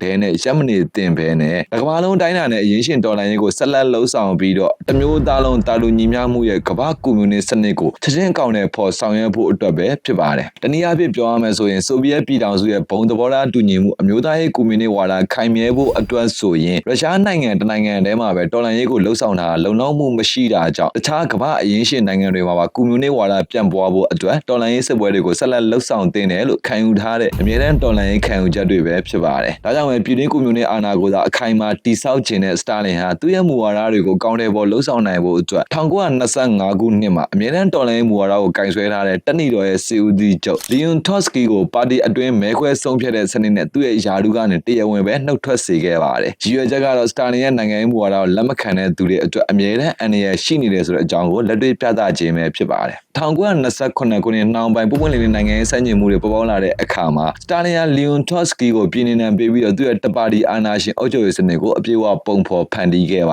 တယ်။ရုရှားပြည်တွင်းစစ် Civil War အတွင်းမှာစတာလင်ဟာလီနင်ရဲ့စစ်ကွန်မြူနစ်ဝါဒအတိုင်းလက်သမားတွေရဲ့ကောက်ပဲတီးနှံနဲ့မွေးမြူထားတဲ့တိရစ္ဆာန်တွေကိုတော်လှန်ရေးအတွက်အတင်းအဓမ္မသိမ်းယူခဲ့တဲ့အပြင်အတော်အသင့်ငွေကြေးချမ်းသာတဲ့အလက်တန်းစားတောင်သူလက်သမားခူလက်တွေကိုလည်းအရင်ရှင်လူဒန်းစားအဖြစ်သတ်မှတ်ထားပါတယ်။ဒါကြောင့်အရင်ရှင်စနစ်ကိုတော်လှန်တဲ့ကွန်မြူနစ်ဝါဒရဲ့ဘုံသဘောထားအရာချမ်းသာတဲ့တောင်သူလက်သမားခူလက်တွေရဲ့လယ်ယာမြေနဲ့ပစ္စည်းဥစ္စာတွေကိုစစ်ပွဲအတွက်မတရားသိမ်းယူခဲ့ချတာကြောင့်စိုက်ပျိုးရေးနဲ့ကုန်ထုတ်လုပ်ငန်းတွေကကောင်းမွန်စွာမလည်ပတ်နိုင်တော့ဘဲနဲ့ရုရှားပြည်တွင်းမှာကြီးမားတဲ့အငတ်ဘေးတွေကြားရောက်ခဲ့ကြရပါတယ်။ပြည်တွင်းစစ်ပြီးတဲ့အချိန်1922ခုနှစ်မှာလီနီယာမူဝါဒပြောင်းလဲပြီးစီးပွားရေးအခွင့်အလမ်းတွေပြန်လည်ဖွင့်ပေးခဲ့ပေမဲ့စတာလင်အာဏာရလာတဲ့အချိန်1928ခုနှစ်မှာတော့စတာလင်ဟာစစ်ကွန်မြူနစ်ဝါဒကိုပြန်လည်အသက်သွင်းပြီးတော့9နှစ်စီမံကိန်းနဲ့ဆိုဗီယက်ပြည်ထောင်စုရဲ့ကုန်ထုတ်လုပ်မှုစွမ်းအားကိုမြင့်တင်ဖို့အတွက်ကြိုးစားခဲ့ပါတယ်။ကွန်မြူနစ်စနစ်ရဲ့ဘုံသဘောထားတူညီမှုအရာနိုင်ငံသားအလုံးတာလူညီမျှတဲ့အခွင့်အရေးရှိရမယ်ဆိုတဲ့နိုင်ငံရေးမူဝါဒကိုဖော်ဆောင်နိုင်ဖို့အတွက်1929ခုနှစ်ဒီဇင်ဘာလမှာတော့စတာလင်ဟာလီနီရဲ့စစ်ကွန်မြူနစ်ဝါဒအတိုင်းပုဂ္ဂလိကမြေယာပိုင်ဆိုင်မှုရှိပြီးတော့ငွေကြေးဥစ္စာကြွယ်ဝချမ်းသာတဲ့လက်တန်းစားလယ်သမားလူဒန်းစားခူလာတွေကိုအရင်ရှိလူဒန်းစားနိုင်ငံတော်ရန်သူအဖြစ်တရားဝင်သတ်မှတ်ပြီးတော့တုတ်တင်ရှင်းလင်းပြဖို့အတွက်နဲ့သူတို့ပိုင်ဆိုင်ထားတဲ့ပစ္စည်းဥစ္စာတွေကိုလည်းနိုင်ငံပိုင်ပစ္စည်းအဖြစ်သိမ်းယူဖို့အတွက်အမိန့်ချမှတ်ခဲ့ပါတယ်။စတာလင်ရဲ့လက်နက်ကင်တပ်ဖွဲ့တွေကယူကရိန်းရဲ့ခြေလက်ဒေသတွေအထိတွားရောက်ပြီးတော့ဒေသခံရွာသားတွေကိုခူလာနှိမ်နင်းရဲ့အဖွဲ့ဝင်အဖြစ်အတင်းကျပ်ပါဝင်ခိုင်းခဲ့တဲ့အပြင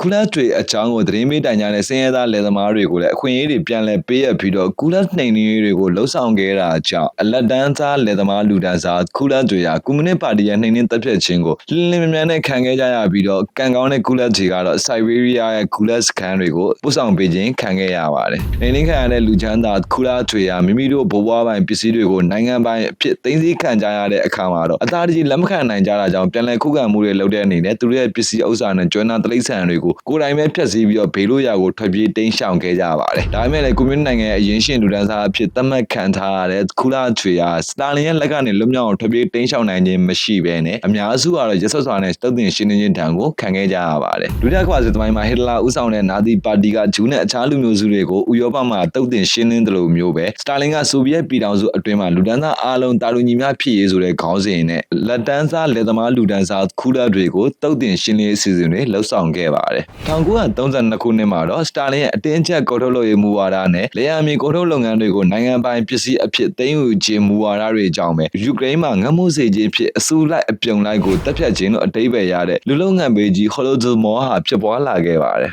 စတာလင်ယာယူကရိန်းတောင်သူလယ်သမားတွေပေါ်မှာထုတ်လုပ်ရမယ့်ကောက်ပဲသီးနဲ့ပမာဏကိုများစွာသတ်မှတ်ထားခဲ့တဲ့အပြင်လယ်သမားတွေစားဖို့နဲ့ပြန်လည်စိုက်ပျိုးဖို့အတွက်သိမ်းဆည်းထားတဲ့မျိုးစပါးတွေနဲ့ကောက်ပဲသီးနှံတွေကိုအတင်းအဓမ္မသိမ်းယူခဲ့တာကြောင့်ယူကရိန်းတောင်သူတွေဟာကြီးမားတဲ့အငတ်ဘေးဒဏ်ကိုခံခဲ့ကြရပါတယ်။သတ်မှတ်ထားတဲ့ကောက်ပဲသီးနဲ့ပမာဏကိုအချိန်မီမတင်သွင်းပေးနိုင်တဲ့ယူကရိန်းရဲ့ကျေးလက်ဒေသတွေကိုစတာလင်ယာလက်မှတ်ဆက်သွယ်ရေးပိတ်ဆို့ထားခဲ့ပြီးတော့အခြားဒေသကစားစရာတွေဝင်မလာနိုင်အောင်လို့စီမံဆောင်ရွက်ခဲ့တဲ့အပြင်နိုင်ငံတော်ရဲ့ထောက်ပံ့မှုနဲ့ဒေသအတွင်းစားစရာခွဲဝေပေးအစီအစဉ်တွေမှာလည်းလူဦးရေအနေငယ်တို့သာစီစဉ်ဆောင်ရွက်ပေးခဲ့ပါတယ်ပြီးတော့စတာလင်ဟာလက်တဆုပ်သာကောက်ပဲသီးနှံကိုကင်ဆောင်ထားတဲ့ကျေးလက်နေပြည်သူမြည်သူမဆိုကိုအမြင့်ဆုံးပြစ်ဒဏ်အနေနဲ့သေဒဏ်ပေးဖို့အထီကိုလည်းစီမံဆောင်ရွက်ခဲ့တာကြောင့်ယူကရိန်းရဲ့ကျေးလက်နေပြည်သူတွေဟာကြီးမားတဲ့အငတ်ဘေးကြီး Holodomor အတွင်းမှာဘလို့မှစားစရာရှာမရဘဲနဲ့အငတ်ဘေးဒဏ်ကိုအလူးလဲခံစားကြရပါတယ်အဲ့ဒါပြင်စားစရာဘာမှမရှိတော့လို့ငမမို့ဒဏ်ကိုမခံနိုင်တဲ့ယူကရိန်းတောင်သူတွေကအခြားနေရာဒေသတွေကိုစားစရာရှာဖို့သွားတဲ့အခါစတာလင်ရဲ့အစိုးရကပြန်လည်ဖမ်းဆီးပြီးတော့နေရက်ကိုပို့ဆောင်ပေးတာကြောင့်အများစွာသောယူကရိန်းတောင်သူတွေကကြီးမားတဲ့အငတ်ဘေးဒဏ်ကိုစိုးစိုးဝါးနဲ့ပဲရုပ်ပြစင်ပြတ်ကိုခံစားခဲ့ကြရပါတယ်20ရာစုရဲ့လူမျိုးလုံးတပ်ဖြတ်မှုသဘောဆောင်တဲ့ကြီးမားတဲ့လူလုံးအငတ်ဘေးကြီး Holodomor မှာစတာလင်ရဲ့မူဝါဒတွေကြောင့်ယူကရိန်းပြည်သူ9သန်းခန့်ဟာငမမို့ဒဏ်နဲ့ပဲတည်ဆုံသွားခဲ့ရပါတယ်။သမိုင်းပညာရှင်တွေကတော့ Holodomor ဟာနိုင်ငံရေးအရာယူကရိန်းဆိုဗီယက်ကိုနှိမ်နင်းခြင်းတို့စတာလင်ရဲ့အကြမ်းဖက်စရိုက်ဆန်တဲ့နိုင်ငံရေးဖိနှိပ်မှုတစ်ခုဖြစ်တယ်ဆိုပြီးတော့ဝေဖန်ထောက်ပြထားကြပါတယ်။ယူကရိန်းပြည်သူတွေငတ်မွတ်ပြီးတည်ဆုံနေတဲ့အချိန်မှာစတာလင်ကသူချမှတ်ထားတဲ့မူဝါဒတွေအတိုင်းနောက်9နှစ်အတွင်းမှာစက်မှုအင်အားကြီးမားတဲ့ပြည်ထောင်စုဖြစ်ဖို့အတွက်စက်မှုမျိုးတော်တည်ထောင်နိုင်ဖို့အတွက်ဆိုတဲ့ရည်ရွယ်ချက်နဲ့ပဲစစ်တပ်ဒေသတွေစီကနေရရှိထားတဲ့ကောက်ဝဲသီးနှံတန်ချိန်များစွာကိုပြည်ပကိုတင်ပို့ပြီးတော့နိုင်ငံတော်ဗန်နာကိုရရှိနိုင်အောင်လို့ရောင်းချနေခဲ့ပါတယ်။1932ခုနှစ်မှာစတာလင်ကဆိုဗီယက်ပြည်ထောင်စုဟာအခြားနိုင်ငံတွေထက်နည်းပညာရနှစ်တရာနောက်ကျကျန်ရင်ခဲ့တာဖြစ်တာကြောင့်အခုလက်ရှိလာမယ့်10နှစ်အတွင်းမှာအပြင်းထန်စ조사ပြီးတော့မှီအောင်မလိုက်နိုင်ရင်အခြားကမ္ဘာအင်အားကြီးနိုင်ငံတွေရဲ့အသုံးချခံပြည်ထောင်စုတစ်ခုဖြစ်သွားလိမ့်မယ်ဆိုပြီးတော့ပြောကြားခဲ့ပါတယ်။ပြီးတော့စတာလင်ကစက်မှုအင်အားဖွံ့ဖြိုးတိုးတက်တဲ့နိုင်ငံအဖြစ်တည်ဆောက်ဖို့အတွက်9နှစ်စီမံကိန်းနဲ့အကောင့်တွေပေါ်လှုပ်ဆောင်ခဲ့ပါတယ်။စတာလင်ရဲ့9နှစ်စီမံကိန်းတွေကြောင့်ဆိုဗီယက်ပြည်ထောင်စုရုရှားမှာစက်မှုမျိုးတော်တွေကလင်းလင်းမြန်မြန်နဲ့ပေါ်ထွက်လာခဲ့ပြီးတော့ဆယ်စုနှစ်တစ်ခုအတွင်းမှာပဲဆိုဗီယက်ပြည်ထောင်စုဟာအမေရိကန်နိုင်ငံကလွဲပြီးတော့အခြားကမ္ဘာအင်အားကြီးနိုင်ငံတွေထက်စက်မှုအင်အားဖွံ့ဖြိုးတိုးတက်မှုအရေးချင်းဟာတာလွန်ခဲ့ပါတယ်။စတာလင်ဟာစက်မှုအင်အားဖွံ့ဖြိုးတိုးတက်တဲ့နိုင်ငံဖြစ်ဖို့အတွက်သူ့ရဲ့ပြည်သူတွေကိုအတင်းကျပ်ခိုင်းစေခဲ့တဲ့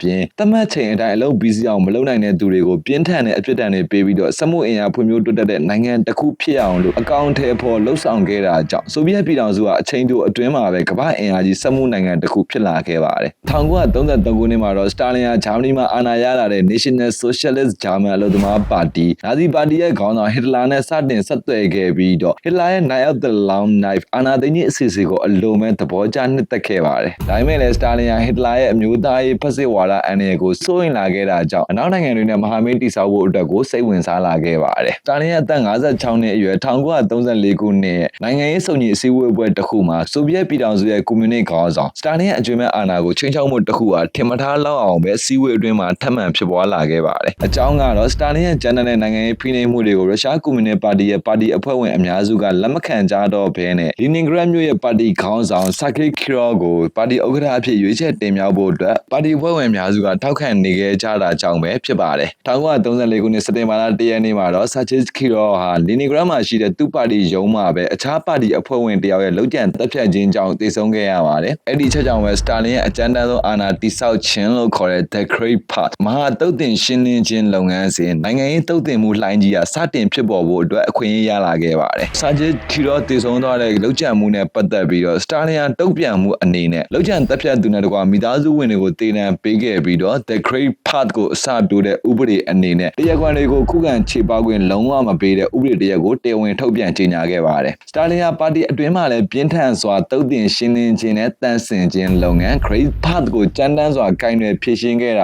ာကြောင့်ရုရှားဆိုဗီယက်ကွန်မြူနစ်ပါတီရဲ့ကွန်ဂရက်ကိုယ်စားလှယ်1100ကျော်ကွန်မြူနစ်ပါတီရဲ့56ရာခိုင်နှုန်းကဖမ်းဆီးထိန်းသိမ်းခြင်းကိုခံခဲ့ရပြီးတော့အဲ့အထက်က3ပုံ1ပုံကတော့တည်တံစီရင်ပေးခြင်းကိုခံခဲ့ရပါတယ်။စတာလင်နိုင်ငံရေးဆိုင်ရာလူပန်းပွဲကိုဆိုဗီယက်ပြည်ထောင်စုရဲ့နေမြေဒေသအတိုင်းမှာဖမ်းဆီးရမယ့်လူဦးရေကိုစည်ရင် ပမာဏနဲ့အတိအကျသတ်မှတ်ပြီးတော့ဖမ်းဆီးခိုင်းခဲ့တာကြောင့်ကွန်မြူနစ်ပါတီရဲ့ပြည်နယ်ခေါင်းဆောင်တွေဟာနိုင်ငံရေးနဲ့စတာလင်ရဲ့အကြောင်းကိုမကောင်းပြောတဲ့သူမှန်သမျှကိုနိုင်ငံတော်ပုံကန်သူနိုင်ငံရေးလှုပ်ရှားသူအဖြစ်သတ်မှတ်ပြီးတော့နိုင်ငံရေးအကျဉ်းသားအဖြစ်နဲ့ရှာဖွေဖမ်းဆီးပေးခဲ့ကြပါတယ်။ဒါကြောင့်ပြည်သူတွေကနိုင်ငံရေးပြောဆိုမှုတွေအတွက်အတိုင်ကြားခံရမှာကိုအလွန်ကြောက်ရွံ့ခဲ့ကြရပြီးတော့မိမိတို့အတိုင်ကြားမခံရခင်မှာပဲသူတစ်ပါးကိုအပြေးလွှားနေပဲတွားရောက်တိုင်ကြားခဲ့ကြပါတယ်။အဲ့ဒီအချိန်တွေကြောင့်ပဲစတာလင်ရဲ့အတင်းအာဓမလှုပ်အားပေးခိုင်းစေနေတဲ့အကျဉ်းစကန်ဂူလက်တွေမှာအကျဉ်းသားလူကြီးအလွန်များပြားလာတာကြောင့်အကျဉ်းသားတွေနေထိုင်ဖို့အတွက်အကျဉ်းစခန်းအသစ်တွေကိုပါထပ်မံဆောက်လုပ်ပေးခဲ့ရပါတယ်။အခြေအနေအရဆိုဗီယက်ပြည်ထောင်စုရဲ့အုပ်ချုပ်သူစတာလင်တယောက်ကလွဲပြီးတော့ဘယ်သူမှစိတ်အေးချမ်းသာစွာအိပ်စက်လို့မရနိုင်တာကြောင့်ပြည်သူတွေအပြင်အာဏာရှိနေတဲ့သူတွေတောင်မှကိုယ်လှည့်ဘယ်တော့ရောက်လာမလဲဆိုပြီးတော့ကြောချမ်းနေရတဲ့အခြေအနေဖြစ်နေတဲ့အတွက်တချို့ပါတီခေါင်းဆောင်တွေဆိုရင်တော့စတာလင်ရဲ့ဖမ်းဆီးခြင်းကိုမခံဘဲနဲ့မိမိတို့ဘာသာမိမိတို့ပဲအဆုံးစီရင်သွားခဲ့ကြပါတယ်။နောက်ဆုံးနိုင်ငံရဲ့ကာကွယ်ရေးစစ်တပ်အလန်နီတက်မတော်တက်နီတော်အနေနဲ့တောင်မှစတာလင်ရဲ့တုံ့ပြန်ရှင်းလင်းခြင်းဥပဒေတွေစီကနေပြီးတော့ပြစ်မလွတ်ခဲ့ပါဘူး။1938ခုနှစ်မှာဟစ်တလာကနိုင်ငံအတွက်ဖက်စစ်စနစ်ကိုကျင့်သုံးပြီးတော့ဩစတြေးလျကိုသိမ်းယူနေတဲ့အချိန်စတာလင်ကတော့ရုရှားမှာကွန်မြူနစ်စနစ်နဲ့သူ့ရဲ့စစ်ကောင်းဆောင်တွေကအရေးချင်းအရှိဆုံးခေါင်းဆောင်တွေကိုရွေးချယ်ပြီးတော့တပ်ပစ်နေခဲ့ပါတယ်။အသက်ရှင်ကျန်ရစ်ခဲ့ကြတဲ့သူတွေလည်းတဦးနဲ့တဦးယုံကြည်မှုမရှိတော့ဘဲနဲ့အကောင်းမွန်တဲ့အသက်ရှင်ရည်တည်ရေးဆိုင်ရာဘဝအာမခံချက်တွေရရှိနိုင်အောင်လို့စတာလင်နဲ့ဆိုဗီယက်ပြည်ထောင်စုရဲ့နိုင်ငံရေးမူဝါဒတွေနဲ့ကင်းကင်းနေနိုင်ဖို့အတွက်သာ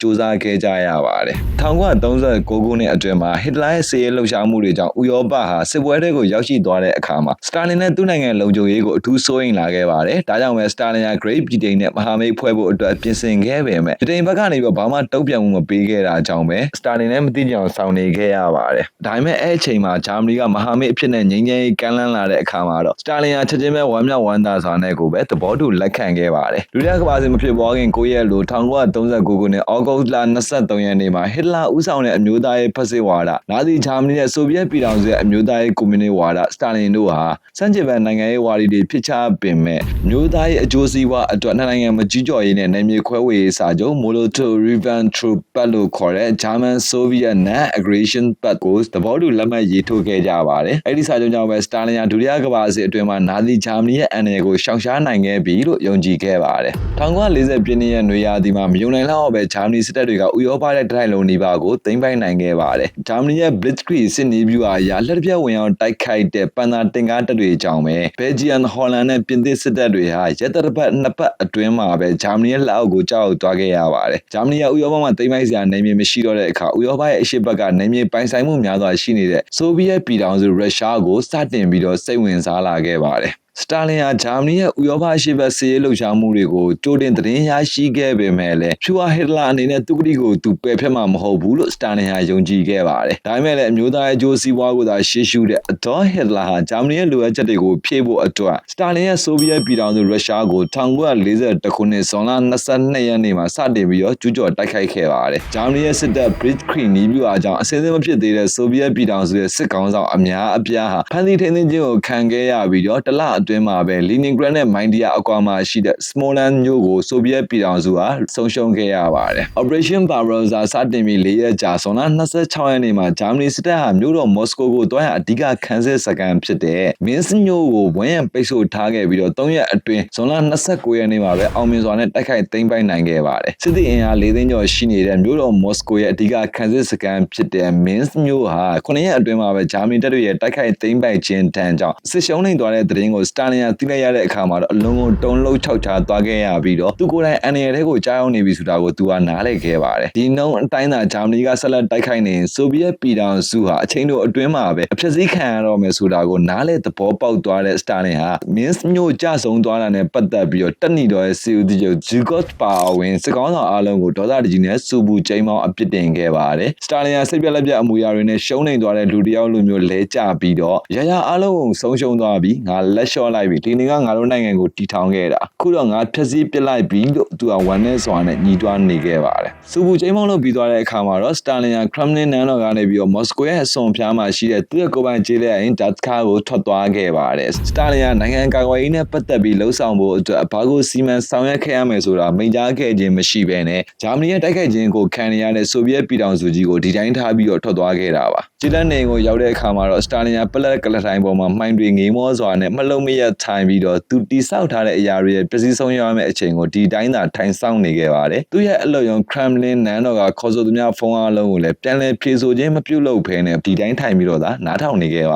တယ်စတာလင်မရှိတော့တဲ့ကအစိုးရရဲ့ထိပ်ပိုင်းအဖွဲ့ဝင်တွေကခေါင်းဆောင်တွေဟာစတာလင်ကိုသာဆုံးဖြတ်ချက်မူဝါဒတွေကိုချမှတ်ပေးဖို့နေနေတတ်တာစာရွက်စာတမ်းတွေပေါ်မှာတော့မှကိုစားခွင့်ပြုမိတ်တွေကိုရေးထိုးပေးဖို့အတွက်မလုပ်ရဲကြပါဘူးရုတ်တရက်ဆိုသလိုဒုတိယကမ္ဘာစစ်မီတောင်းလောင်နေတဲ့အချိန်မှာဆိုဗီယက်ပြည်ထောင်စုရဲ့ဗဟိုအာဏာအစ်ဆက်သွားပြီးတော့လက်ဟာမှုတစ်ခုဖြစ်သွားခဲ့ရပါတယ်။တမိုင်းပညာရှင်အများစုကတော့အသက်60ကျော်နေပြီဖြစ်တဲ့အာဏာရှင်စတာလင်ဟာသူ့ရဲ့အသက်နဲ့ရင်းပြီးတော့အချိန်ကြာကြီးတိဆောက်ထားတဲ့ကွန်မြူနစ်ပါတီရဲ့အာဏာကိုအချိန်တို့အတွင်းမှာပဲဘာမှမတက်နိုင်ပဲပျက်စီးဆုံးရှုံးရတော့မဲ့အခြေအနေကိုရောက်ရှိသွားတာကြောင့်ပြင်းထန်တဲ့စိတ်ဒဏ်ရာဖြစ်ပြီးတော့စိတ်ရောဂါရရှိခဲ့တာဖြစ်နိုင်တယ်လို့သုံးသပ်ထားကြပါတယ်။တချို့တမိုင်းပညာရှင်တွေကတော့စတာလင်ဟာအဲ့ဒီအချိန်ကာလမှာကွန်မြူနစ်ပါတီရဲ့ထိပ်ပိုင်းအစိုးရအဖွဲ့တွေကဘယ်သူကမှလက်လက်သွားတဲ့သူ့ရဲ့နေရာကိုလိုချင်နေတယ်လဲဆိုတာကိုစောင့်ကြည့်ဖို့အတွက်လှုံ့ဆော်ခဲ့တာဖြစ်နိုင်တယ်လို့ယုံကြည်ခဲ့ကြပါတယ်။စတာလင်ရဲ့ဘဝအထုပ်ပတိကိုလေးလာချတဲ့သူတွေအတွက်အဲ့အချိန်မှာစတာလင်ရဲ့ဘဝအထူးခြားဆုံးနဲ့ဘေဒီအဆန်ဆုံးအခြေအနေတွေဖြစ်ခဲ့တာကြောင့်စတာလင်ရဲ့ဝါဒကိုလေးလာချသူတွေအတွက်စတာလင်ရဲ့ viewer တစ်ခုကိုပုံဖော်နေတာလားဒါမှမဟုတ်စေယောဂတစ်ခုကိုခန်းစားနေခဲ့ရတာလားဆိုတာကိုတိတိကျက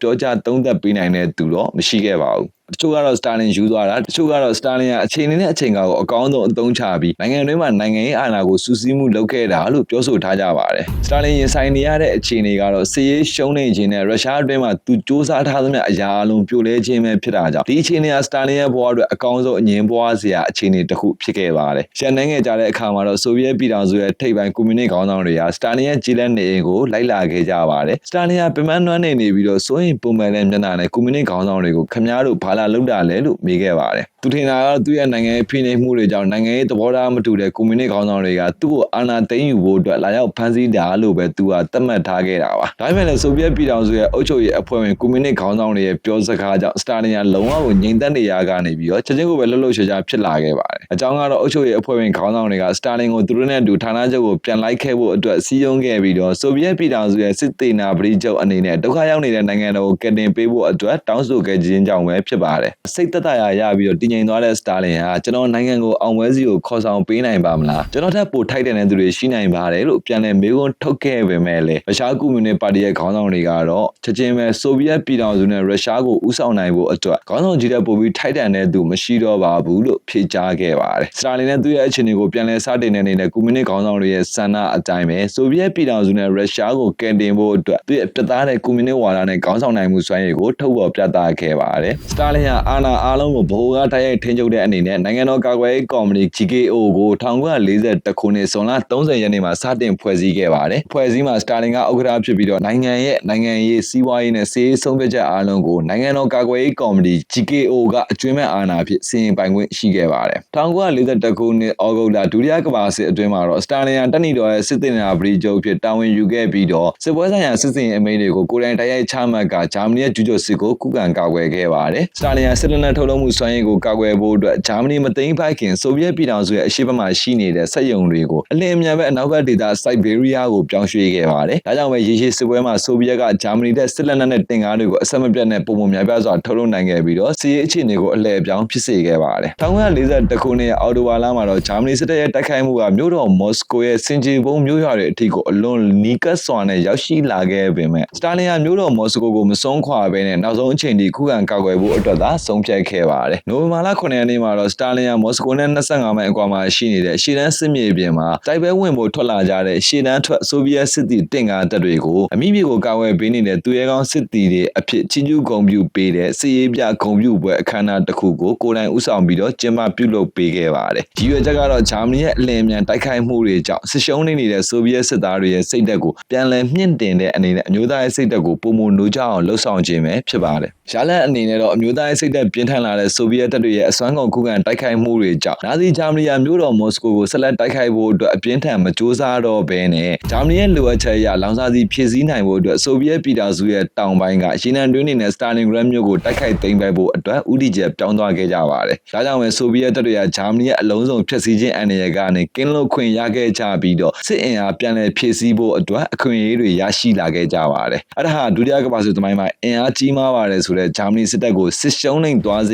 ခဲ့တဲ့ဟစ်တလာရဲ့ကြီးမားတဲ့စစ်ပွဲဆိုင်ရာဆုံးဖြတ်ချက်အမှားတစ်ခုလည်းဖြစ်ခဲ့ပါတယ်စတာလင်ကသူ့ရဲ့တမ်မီလူသားမန်အော့စတီဆိုတဲ့နာမည်နဲ့လိုက်အောင်လည်းတကယ်ကိုနှလုံးသားမှာကြောပြီးတော့စီကံကောင်းတဲ့သူတစ်ယောက်ဖြစ်ပါတယ်စတာလင်ကဆိုဗီယက်ပြည်ထောင်စုရဲ့စစ်သားတွေပေါ်မှာပြင်းထန်တဲ့စီကံတွေချမှတ်ထားသလိုသူကိုယ်တိုင်လည်းစစ်ပွဲနဲ့ပတ်သက်ပြီးပြင်းထန်တဲ့မူဝါဒကိုကင်ဆွဲထားတဲ့သူဖြစ်ကြောင်းကိုသူ့ရဲ့အချစ်အဆုံးမိန်းမနဲ့ရထားတဲ့တိုးဒီတော်သားရှာတ်ခေါကိုတေစေခြင်းဖြစ်လည်းသက်သေပြခဲ့ပါတယ်အကြောင်းကတော့1942ခုနှစ်ပြင်းထန်စစ်ဖြစ်ပွားနေတဲ့အချိန်မှာဂျာမနီစစ်တပ်ကစတာလင်ရဲ့ပထမမိန်းမနဲ့ရထားတဲ့တိုးဒီတော်သားရှာတ်ခေါကိုစစ်ပွဲအတွင်းမှာစစ်သုံးပန်းအဖြစ်ဖမ်းမိထားတာကြောင့်တစားကန်အနေနဲ့ဆိုဗီယက်ရဲ့စစ်သုံးပန်းဂျာမနီစစ်ဗိုလ်ချုပ်တွေနဲ့လူချင်းလက်အပေးရင်လုပ်ဖို့အတွက်စတာလင်ကိုညှိနှိုင်းခဲ့ကြပါတယ်တုံ့ပြန်မှုအနေနဲ့စတာလင်ကတော့သူ့မှာယာခေါ်ဆိုတဲ့သားတစ်ယောက်မရှိဘူးလို့ပြောကြားပြီးတော့ညှိနှိုင်းမှုကိုပယ်ဖျက်ခဲ့တာကြောင့်ဂျာမနီစစ်တပ်ဟာစတာလင်ရဲ့သားယာခေါ်ကိုချက်ချင်းပဲတပ်ပစ်ခဲ့ကြပါတယ်1942ခုနှစ်ဇူလိုင်လ28ရက်နေ့စတာလင်ဂရမ်မြို့သိမ်းပိုက်ခံရတော့မဲ့အချိန်မှာစတာလင်ကသမိုင်းဝင်စစ်ပွဲဆိုင်ရာကြမ်းတမ်းသောအမိန့်အော်ဒါအမှတ်229ကိုတိုက်ပွဲဝင်အမိန့်အဖြစ်နဲ့တရားဝင်ထုတ်ပြန်ကြေညာခဲ့ပါတယ်စစ်ပွဲဆိုင်ရာကြမ်းတမ်းသောအမိန့်အော်ဒါအမှတ်229ဆိုတာကတလန်းမှနောက်မဆုတ်ရဆိုတဲ့ပြင်းထန်တဲ့တိုက်ပွဲဝင်အမိန့်ဖြစ်ပြီးတော့တိုက်ပွဲကြောင့်နောက်ဆုတ်ပြီးပြန်ပြေးလာတဲ့စစ်သားတွေကိုလည်းတခါတည်းအဲ့နေရာမှာတင်တပ်ပစ်ဖို့အတွက်ချမှတ်ပေးထားတဲ့တိုက်ပွဲဝင်အမိန့်ဖြစ်ပါတယ်စတာလင်ကစစ်ပွဲဆိုင်ရာကြမ်းတမ်းသောအမိန့်အော်ဒါနံပါတ်229ကိုဖော်ဆောင်ဖို့အတွက်အပြစ်ဒဏ်ခံတရင်တပ်ဖွဲ့တွေနဲ့ very true လို့ခေါ်တဲ့ပြည်တွင်းရဲတပ်ဖွဲ့တွေကိုအသုံးပြုခဲ့ပါ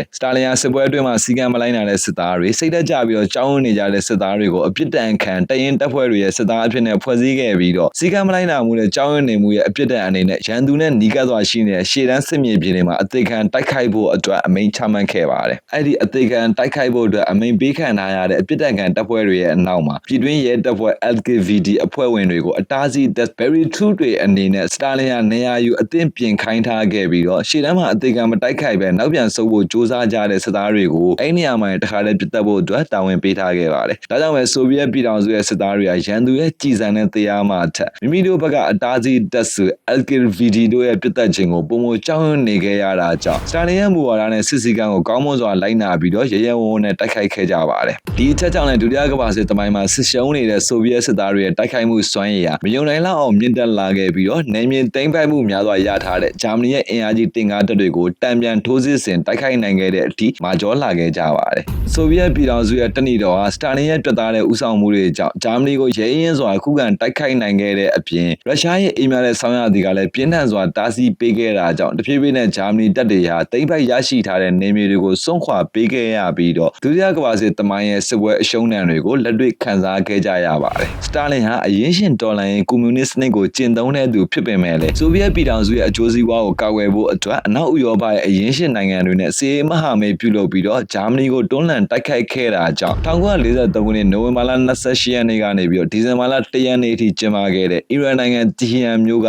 အင်အားကြီးမဟာမိတ်3နိုင်ငံရဲ့ဘာသာကြီးများစုံညီအစည်းအဝေး Tian Conference မှာအရင်းရှင်တော်လှန်ရေးကွန်မြူနစ်စနစ်ကိုကျင့်သုံးတဲ့ဆိုဗီယက်ပြည်ထောင်စုအနေနဲ့အင်အားကြီးအရင်းရှင်နိုင်ငံတွေကြားထဲမှာနယ်မြေခွဲဝေမှုနဲ့စစ်ပွဲဆိုင်ရာမူဝါဒတွေချမှတ်ဖို့အတွက်လွတ်လပ်တဲ့ကိုယ်ပိုင်အုပ်ချုပ်ရေးအခွင့်အာဏာကိုအပြည့်အဝပဲရယူနိုင်ခဲ့ပါတယ်1945ခုနှစ်မှာဆိုဗီယက်ပြည်ထောင်စုကဘာလင်ကိုသိမ်းပိုက်ပြီးနာဇီဂျာမနီကိုအပြီးတိုင်ချေမှုန်းတိုက်ခိုက်နိုင်ခဲ့ပေမဲ့ပေးဆက်ရတဲ့တန်ဖိုးကတော့အလွန်ကြီးမားခဲ့ပါတယ်ဆိုဗီယက်ပြည်သူ25သန်းကျော်ဟာဒုတိယကမ္ဘာစစ်ရဲ့စစ်ပွဲထံကြောင့်တိုက်ပွဲအတွင်းမှာပဲတေဆုံးခဲ့ကြရပြီးတော့အဲ့ဒါဟာဂျာမနီမှာစစ်ပွဲကြောင့်တေဆုံးခဲ့ရတဲ့လူကြီးအရေအတွက်6ဆပိုပြီးတော့များပြားခဲ့ပါတယ်ဒါကြောင့်ပဲစစ်ကြီးပြီးသွားတဲ့အခါမှာတော့စတာလင်ကရုရှားကိုနောက်တစ်ခါခုလိုမျိုးထပ်ပြီးတော့အထိခိုက်ခံတော့မှာမဟုတ်ဘူးလို့ကြိတ်ဆိုခဲ့ပါတယ်စတာလင်က1945ခုနှစ်ဖေဖော်ဝါရီလ4ရက်နေ့ကနေ17ရက်နေ့အထိ8ရက်ကြာကျင်းပပြုလုပ်ခဲ့တဲ့ဆိုဗီယက်ပြည်ထောင်စုရဲ့ခရိုင်းမီးယားဒေသယာတာမြို့စုံညီညီလာခံအစည်းအဝေးပွဲယာတာ Conference မှာ Great Britain ရဲ့ဝန်ကြီးချုပ် Winston Churchill နဲ့ American ပြည်ထောင်စုရဲ့သမ္မတ Franklin D.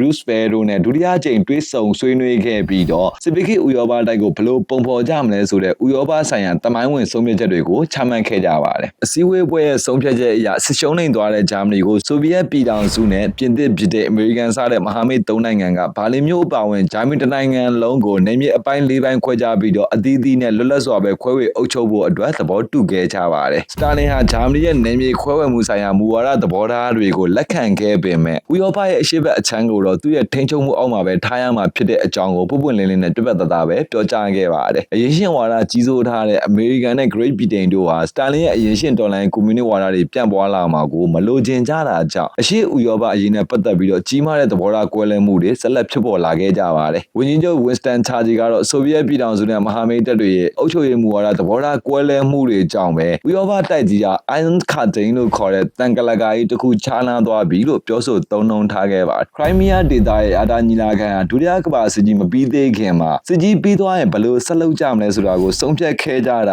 ဖြစ်ပေမဲ့အဲ့ဒီညီလာခံကချမှတ်ခဲ့တဲ့အရှေ့ဥရောပဆိုင်ရာမူဝါဒသဘောထားကွဲလွဲမှုတွေကြောင့်ပဲကမ္ဘာသမိုင်းရဲ့အရေးပါဆုံးပြဿနာကြီးတစ်ခုဖြစ်တဲ့စစ်ရေးတိုက်ပွဲခိုးဝါးရဲ့အစပျိုးဖြစ်တဲ့အကြောင်းရင်းတစ်ခုဖြစ်လာခဲ့ပါတယ်။ထင်ရှားစွာနဲ့ပဲညီလာခံဆုံးဖြတ်ချက်အဖြစ်တွေထွက်ပေါ်လာပြီးတဲ့အခါမှာတော့ဒုတိယကမ္ဘာစစ်အပြီးဥရောပတိုက်ဟာအရှေ့ဥရောပဆိုဗီယက်ဩဇာလွှမ်းမိုးမှုနဲ့အနောက်ဥရောပအမေရိကန်နဲ့ဗြိတိန်ဩဇာလွှမ်းမိုးမှုဆိုပြီးတော့နှစ်ပိုင်းကွဲသွားပြီးတော့ကွန်မြူနစ်နဲ့အရင်းရှင်စနစ်တို့ရဲ့အားပြိုင်မှုစစ်ရေးတိုက်ပွဲခိုးဝါးနှစ်ပေါင်း46နှစ်အကြာဖြစ်ပွားလာခဲ့ရပါတယ်။စတာလင်ဟာဆိုဗီယက်ပြည်ထောင်စုရုရှားအတွက်ကမ္ဘာလုံးဆိုင်ရာမူဝါဒတွေဖော်ဆောင်ပြီးမိခင်နိုင်ငံကိုပြန်ရောက်လာတဲ့အချိန်မှာတော့ရုရှားပြည်သူတွေရဲ့ထောက်ခံမှုကလုံးဝကိုထင်မထားလောက်အောင်ပဲမြင့်တက်သွားခဲ့ပါတယ်။ပြည်သူတွေကအမျိုးသားအောင်ပွဲကိုဖော်ဆောင်ပေးတဲ့စတာလင်ကိုအရင်တုန်းကလိုမျိုးအာဏာအတွက်နှိပ်စက်တဲ့သူတစ်ယောက်မဟုတ်တော့ဘူးလို့ယုံကြည်လာခဲ့တဲ့အပြင်စတာလင်ကိုဟစ်တလာရဲ့ဖက်စစ်စနစ်ကိုတိုက်ခိုက်ပြီးရုရှားကိုလွတ်လပ်ရအောင်လှုံ့ဆော်ပေးတဲ့ပြည်ထောင်စုရဲ့အမျိုးသားခေါင်းဆောင်နိုင်ငံဖခင်အဖြစ်နဲ့ကိုယ်ကိုယ်ယုံကြည်မှုတွေစတင်လာခဲ့ကြပါတယ်။ဒါပေမဲ့လည်းစတာလင်ကတော့သူ့ရဲ့မူဝါဒအကျင့်စရိုက်တွေနဲ့ပတ်သက်ပြီးထူးထူးခြားခြားပြောင်းလဲသွားတာမရှိဘဲနဲ့အရင်လိုမျိုးပဲအာဏာအတွက်နှိပ်စက်တဲ့အာဏာရှင်ခေါင်းဆောင်တစ်ယောက်အဖြစ်သာယက်တည်ခဲ့ပါတယ်။စတာလင်ကဒုတိယကမ္ဘာစစ်ကြီးပြီးသွားတဲ့အချိန်ကနေစပြီးတော့သူရရှိထားတဲ့ယာရုအာဏာကိုဆုံးရှုံးမှကြောက်တဲ့တန်တရားစိတ်လွန်ကဲစွာဖြစ်ပေါ်လာတာကြောင့်သူ့နားမှာရှိတဲ့လူတိုင်းကသူ့ကိုမနာလိုဖြစ်ပြီးတော့သူ့ရဲ့နေရာနဲ့ယာရုအာဏာကိုလူယူဖို့အတွက်အမြဲတမ်းစ조사နေကြတာဖြစ်တယ်လို့လုံးဝကိုတစ်ထစ်ခ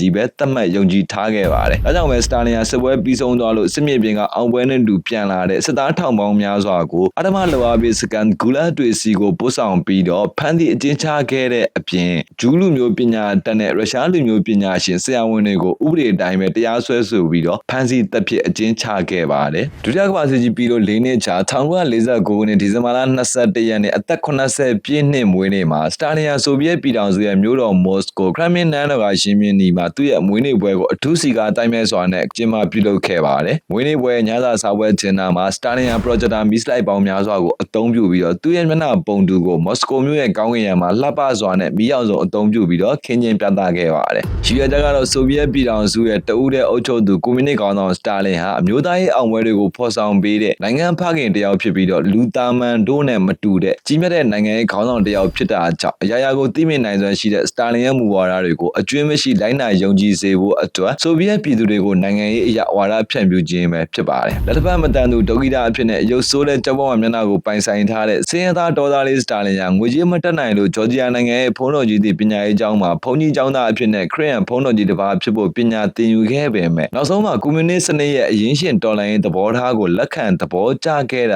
ာကြောင့်20ရာစုရဲ့တမိုင်းမှာဗရေဒရေးစနစ်ကိုအောင်မြင်စွာတော်လှန်ပြီးကမ္ဘာကွန်မြူနစ်စနစ်ကိုကျယ်ပြန့်စွာဖော်ဆောင်ခဲ့တဲ့တမိုင်းဝင်လူပုဂ္ဂိုလ်တစ်ယောက်ဖြစ်လာခဲ့ပါတယ်။ဘလို့ကြီးကျယ်တဲ့အောင်မြင်မှုနဲ့ဂုဏ်ကြွက်တွေကိုပိုင်ဆိုင်ပါစေနောက်ဆုံးမှာပြည့်တည်လာသမျှအရာရာအားလုံးဟာပြည့်စည်ခြင်းမှာပဲအဆုံးသတ်ရမယ်ဆိုတဲ့လောကရဲ့နေရာမှာသဘောတဘာဝအတိုင်းပဲလူပြိုမှုအားလုံးကလည်းအုံမွေးခြင်းမှာပဲအဆုံးသတ်ခဲ့ရပြီးတော့ပိုင်ဆိုင်ထားတဲ့ပစ္စည်းဥစ္စာအားလုံးဟာလည်းစွန့်ထားခဲ့ရခြင်းဆိုတဲ့ပိုင်ဆိုင်လို့မရတဲ့လမ်းမှာပဲအဆုံးသတ်ရမှာဖြစ်တဲ့အတွက်20ရာစုရဲ့ဩဇာအာဏာအကြီးမားဆုံးပုဂ္ဂိုလ်မန်ဟော့စ်ဒီတမ်မီလူသားဂျိုဇက်စတာလင်ဟာအိုမင်းရင်ရော်ခြင်းရဲ့အချိန်ကာလတိုက်စားမှုတန်ကိုခံစားခဲ့ရပါတော့တယ်။အသက်84နှစ်အရွယ်ရောက်တဲ့အချိန်1953ခုနှစ်မတ်လ1ရက်နေ့စတာလင်ဟာညစာစားပွဲတင်တာတစ်ခုကနေပြန်လာပြီးတဲ့အချိန်မှာစတာလင်ဟာသူပင်ပန်းနွမ်းနယ်နေတဲ့အတွက်အနားယူမှာဖြစ်တာကြောင့်အကြောင်းကိစ္စကြီးငယ်မရှိရင်သူ့ကိုမနှောက်ယှက်ဖို့အတွက်လုံခြုံရေးတွေကိုမှာကြားခဲ့ပြီးတော့သူ့ရဲ့အိတ်ခမ်းထဲကိုဝင်သွားခဲ့ပါတယ်။မတ်လ2ရက်နေ့ရဲ့မနက်ပိုင်းရောက်တဲ့အခါမှာတော့စတာလင်ရဲ့အခန်းထဲကဘာအတမ်းမှမကြားရဘဲနဲ့တိတ်ဆိတ်နေတာကြောင့်လုံခြုံရေးစောင့်တွေ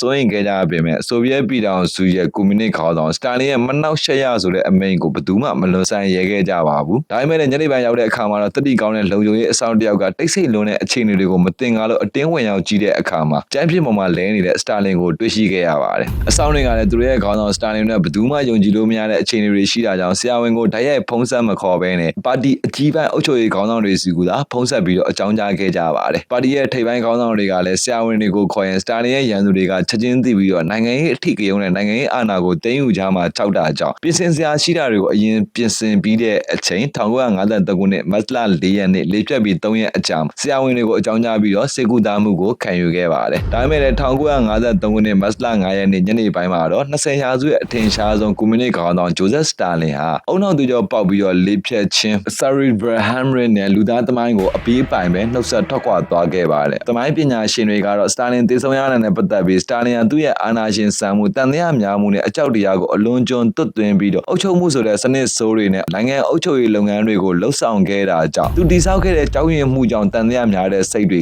သူ့ကိုပြန်လည်ထိခိုက်စေခဲ့တာဖြစ်တယ်လို့အတိအကျပဲထုတ်ဖော်ပြောကြားထားခဲ့ကြပါတယ်။ကမ္ဘာလုံးအတိုင်းအတာနဲ့ကွန်မြူနစ်ဝါဒကိုလက်တွေ့အကောင့်ထဲပေါ်သူဆိုဗီယက်ပြည်ထောင်စုရဲ့အုပ်ချုပ်သူခေါင်းဆောင်စတာလင်ရဲ့တည်ဆုံခြင်းကိုတရုတ်အရှေ့ဂျာမနီနဲ့ပိုလန်စတဲ့ကွန်မြူနစ်နိုင်ငံတွေမှာလည်းဝမ်းနဲ့ပူဆွေးကြောင်းအထိမ်းအမှတ်ပွဲတွေကျင်းပပြုလုပ်ပေးခဲ့ကြပါတယ်။ဆိုဗီယက်ပြည်ထောင်စုအတွင်းမှာတော့တနိုင်ငံလုံးအတိုင်းအတာနဲ့ပျော်ပွဲရှင်ပွဲစတဲ့ဖျော်ဖြေပွဲတွေအားလုံးကိုပိတ်ပစ်ခဲ့ပြီးတော့ရုရှားပြည်သူတွေလာရောက်ဂါရဝပြုနိုင်ဖို့အတွက်စတာလင်ရဲ့ရုပ်အလောင်းကိုမြို့တော်မော်စကိုရဲ့ရေပြင်နီမှာ3ရက်အကြာပြသထားခဲ့ကြပါတယ်။ဆိုဗီယက်ပြည်ထောင်စုရဲ့ကွန်မြူနစ်ခေါင်းဆောင်စတာလင်ရဲ့ဇာပနာဟာအလွန်စီကားပြီးတော့လာရောက်ဂါရဝပြုကြတဲ့ရုရှားပြည်သူတွေဟာထိန်းလို့မရအောင်ပဲများပြားတာကြောင့်တဦးနဲ့တဦးဖိကျိတ်နေမိပြီးများစွာသောပြည်သူတွေဟာအသက်သေဆုံးခဲ့ရပါတယ်။ခံမှန်းကြည့်အားဖြင့်စတာလင်ရဲ့ဇာပနာမှာလူကျိမီတို့သေဆုံးသူဟာ100ကျော်နီးပါးရှိတယ်လို့ပြောဆိုထားခဲ့ကြပေမဲ့တကယ်တမ်းလက်တွေ့စည်ရင်ကောက်လိုက်ရင်သေဆုံးသူဦးရေအနည်းဆုံး1000ကျော်အထက်မှာပဲရှိတယ်လို့သူတေသနာပညာရှင်တွေကတော့ပြောဆိုသုံးသပ်ထားကြပါတယ်။ဒါကြောင့်ပဲစတာလင်ကိုနောက်ဆုံးအကြိမ်အထိတုံ့ပြန်ရှင်းလင်းရေးလုပ်ငန်းကိုလှုပ်ဆောင်ခဲ့တဲ့မဟာလူသားကြီးလို့တမိုင်းပညာရှင်အချို့ကတော့နာမည်ပြောင်းပေးထားခဲ့ကြပါတယ်။စတာလင်ရဲ့အလောင်းမြေချခြင်းလုပ်ငန်းစဉ်ကို1953ခုနှစ်မတ်လ9ရက်နေ့မှာပြုလုပ်ခဲ့ပြီးတော့မြို့တော်မော်စကိုရဲ့ရင်ပြင်ဒီမှာရှိတဲ့လီနီရဲ့အထိမ်းအမှတ်ဂူဗိမာန်လီနီမူဆူလီယန်ဘေးမှာကြီးမြတ်တဲ့ကွန်မြူနစ်ခေါင်းဆောင်တယောက်အဖြစ်နဲ့စတာလင်ရဲ့အလောင်းကိုဂူသွင်းတကြိုခဲ့ကြပါတယ်။စတာလင်ကွယ်လွန်ပြီး3နှစ်အကြာမှာတော့သူ့ရဲ့နေရာကိုဆက်ခံခဲ့တဲ့နီကီတာခရူချာဟာ20ကြိမ်မြောက်ပါတီကွန်ဂရက်ရဲ့တည်တံ့အစည်းအဝေးပွဲတစ်ခုမှာထူးခြားတဲ့မိန့်ခွန်းတစ်ခုကိုပြောကြားခဲ့ပါတယ်။သူပြောခဲ့တဲ့စကားကတော့စတာလင်20ရာစုရဲ့ကွန်မြူနစ်ခေါင်းဆောင်တယောက်ဖြစ်ခဲ့ပေမဲ့ဆိုဗီယက်ပြည်သူတွေအပေါ်မှာတော့ကြောက်မဖွယ်ကောင်းတဲ့ရာဇဝတ်မှုတွေကိုကျူးလွန်ခဲ့တဲ့ရာဇဝတ်သားတဦးဖြစ်တဲ့ဆိုပြီးတော့စတာလင်ကျူးလွန်ခဲ့တဲ့စစ်ကွန်မြူနစ်စနစ်ရဲ့အတင်းကျပ်ခိုင်းစေခြင်းမူဝါဒတွေကိုထုတ်ဖော်ပြောကြားပြီးတော့ရှင်းလင်းတင်ပြခဲ့ခြင်းပဲဖြစ်ပါတယ်။ဒါကြောင့်ပဲဆိုဗီယက်ပြည်သူတွေနဲ့ခေါင်းဆောင်တွေကြားထဲမှာစတာလင်ရဲ့နိုင်ငံရေးလမ်းစဉ်ကိုရှုတ်ချဝေဖန်မှုတွေဟာမြင့်တက်လာခဲ့ပြီးတော့နောက်ထပ်9နှစ်ကြာ1962ခုနှစ်မှာစတာလင်ရဲ့ရာဇဝတ်မှုတွေကိုပါတီကတရားဝင်ရှုတ်ချအပြစ်တင်တဲ့အနေနဲ့ Destinization လို့ခေါ်တဲ့စတာလင်ဘက်ဖက်ရေးဝါဒလှုပ်ရှားမှုအဖြစ်နဲ့စတာလင်ရဲ့ရုပ်အလောင်းကိုဒီနေ့ဘေးမှာရှိတဲ့ဂူဗိမာန်ကနေထုတ်ယူပြီးတော့မြို့တော်မော်စကိုရဲ့ Kremlin နန်းတော်ရင်ပြင်ရဲ့မြို့ရိုးအောက်မှာပဲပြောင်းလဲမြုပ်နှံတကြိုခဲ့ကြပါတယ်။ဒီပြောလေးကိုကြည့်ရှုပြီးသွားတဲ့အခါမှာတော့မိတ်ဆွေတို့အနေနဲ့လည်းနိုင်ငံရေးဆိုင်ရာအယူဝါဒတွေရဲ့ရှုပ်ထွေးနှက်နယ်ပုံနဲ့လှည့်ပြားကောက်ကျစ်ပုံတွေကိုအကြမ်းပြင်းနားလည်နိုင်မယ်လို့တော့ယုံကြည်ပါတယ်။အထူးအားဖြင့်ဘယ်နိုင်ငံဘယ်လူမျိုးပဲဖြစ်ဖြစ်အမျိုးသားရဲ့အကျိုးစီးပွားအတွက်ဆိုတဲ့ခေါင်းစဉ်ကိုအသုံးပြုပြီးပဲနိုင်ငံအရေးကိုပဲလှုပ်ဆောင်နေကြတာပါ။အမျိုးသားရဲ့အကျိုးစီးပွားအတွက်ဆိုတဲ့ခေါင်းစဉ်အကြောင်းပဲပြည်သူတွေကနိုင်ငံရေးအဖွဲ့အစည်းတွေရဲ့လှုပ်ဆောင်ချက်ကိုအမြဲထောက်ခံအားပေးခဲ့ကြရပါတယ်။မထောက်ခံရင်လည်းအင်အားကြီးတဲ့နိုင်ငံရေးအဖွဲ့တွေရဲ့ရက်စက်စွာနှိမ်နင်းခြင်းတန်ကိုခံကြရမှာပဲဖြစ်ပါတယ်။အဲ့ဒါဟာပြည်သူတွေရဲ့ဘဝပါ။ခေါင်းဆောင်တွေကြတော့လည်းအဲ့ဒီအမျိုးသားအကျိုးစီးပွားအတွက်ဆိုတဲ့ခေါင်းစဉ်ကြောင့်ပဲနိုင်ငံရေးလုပ်ပိုင်ခွင့်အခွင့်အာဏာတွေကိုရရှိခဲ့ပါတယ်။အာဏာရလာပြီးတဲ့အခါမှာတော့အာဏာရဲ့မူရစ်စရာကောင်းတဲ့ဘဝင်မာနအရာသာကိုဆွဲလန်းပြီးအာဏာရဲ့ခိုင်းစေရာအာဏာရဲ့ကြေးကျွန်အဖြစ်နဲ့နိုင်ငံရေးသဘောထားမတူတဲ့အဖွဲ့အစည်းတွေကိုနီးမျိုးမျိုးနဲ့တုတ်တင်ရှင်းလင်းပြကြပါတယ်။အဲ့ဒါဟာအာဏာရှင်ခေါင်းဆောင်တွေရဲ့ဘဝပါ။အမြင်မတူလို့ခံယူချက်ကွဲလဲပြီးသဘောထားမတူတာဟာလူသဘာဝပါ။ကိုယ်နဲ့အမြင်မတူလို့သဘောထားကွဲလဲနေတဲ့သူတိုင်းကိုမှားနေပါတယ်လို့သတ်မှတ်ထားရင်တော့ကွဲလဲနေတဲ့အရာတိုင်းဟာဘယ်တော့မှတူညီလာမှာမဟုတ်တော့ပါဘူး။တမိုင်းကိုပြန်ကြည့်မယ်ဆိုရင်တမိုင်းတွေကသင်ခန်းစာတွေကလက်တွေ့ဘဝရဲ့အဖြစ်တွေဖြစ်တယ်လို့အနာဂတ်ဘဝရဲ့လမ်းစဉ်တွေလည်းဖြစ်ပါတယ်။ဒါကြောင့်ဘယ်ပါတီဘယ်အဖွဲ့အစည်းရဲ့ခေါင်းဆောင်ပဲဖြစ်ဖြစ်လူအဖွဲ့အစည်းကိုဥဆောင်တဲ့ခေါင်းဆောင်တွေအားလုံးကိုဘဝင်မာနသဘောကျတဲ့အာဏာရှင်ခေါင်းဆောင်တွေဖြစ်မလာပါစေနဲ့လို့ဆုမွန်ကောင်းတောင်းပေးရင်းနဲ့ဒီဗီဒီယိုလေးကိုအဆုံးသတ်လိုက်ပါတယ်။အဆုံးထိကြည့်ရှုအားပေးကြတဲ့မိတ်ဆွေများအားလုံးကိုကျေးဇူးအထူးတင်ပါတယ်။စိတ်ချမ်းသာခြင်းကိုယ်ကြီးကျန်းမာခြင်းနဲ့ပြည့်စုံပြီးလူရင်းဆန္ဒအားလုံးလည်းပြေဝနိုင်ကြပါစေ။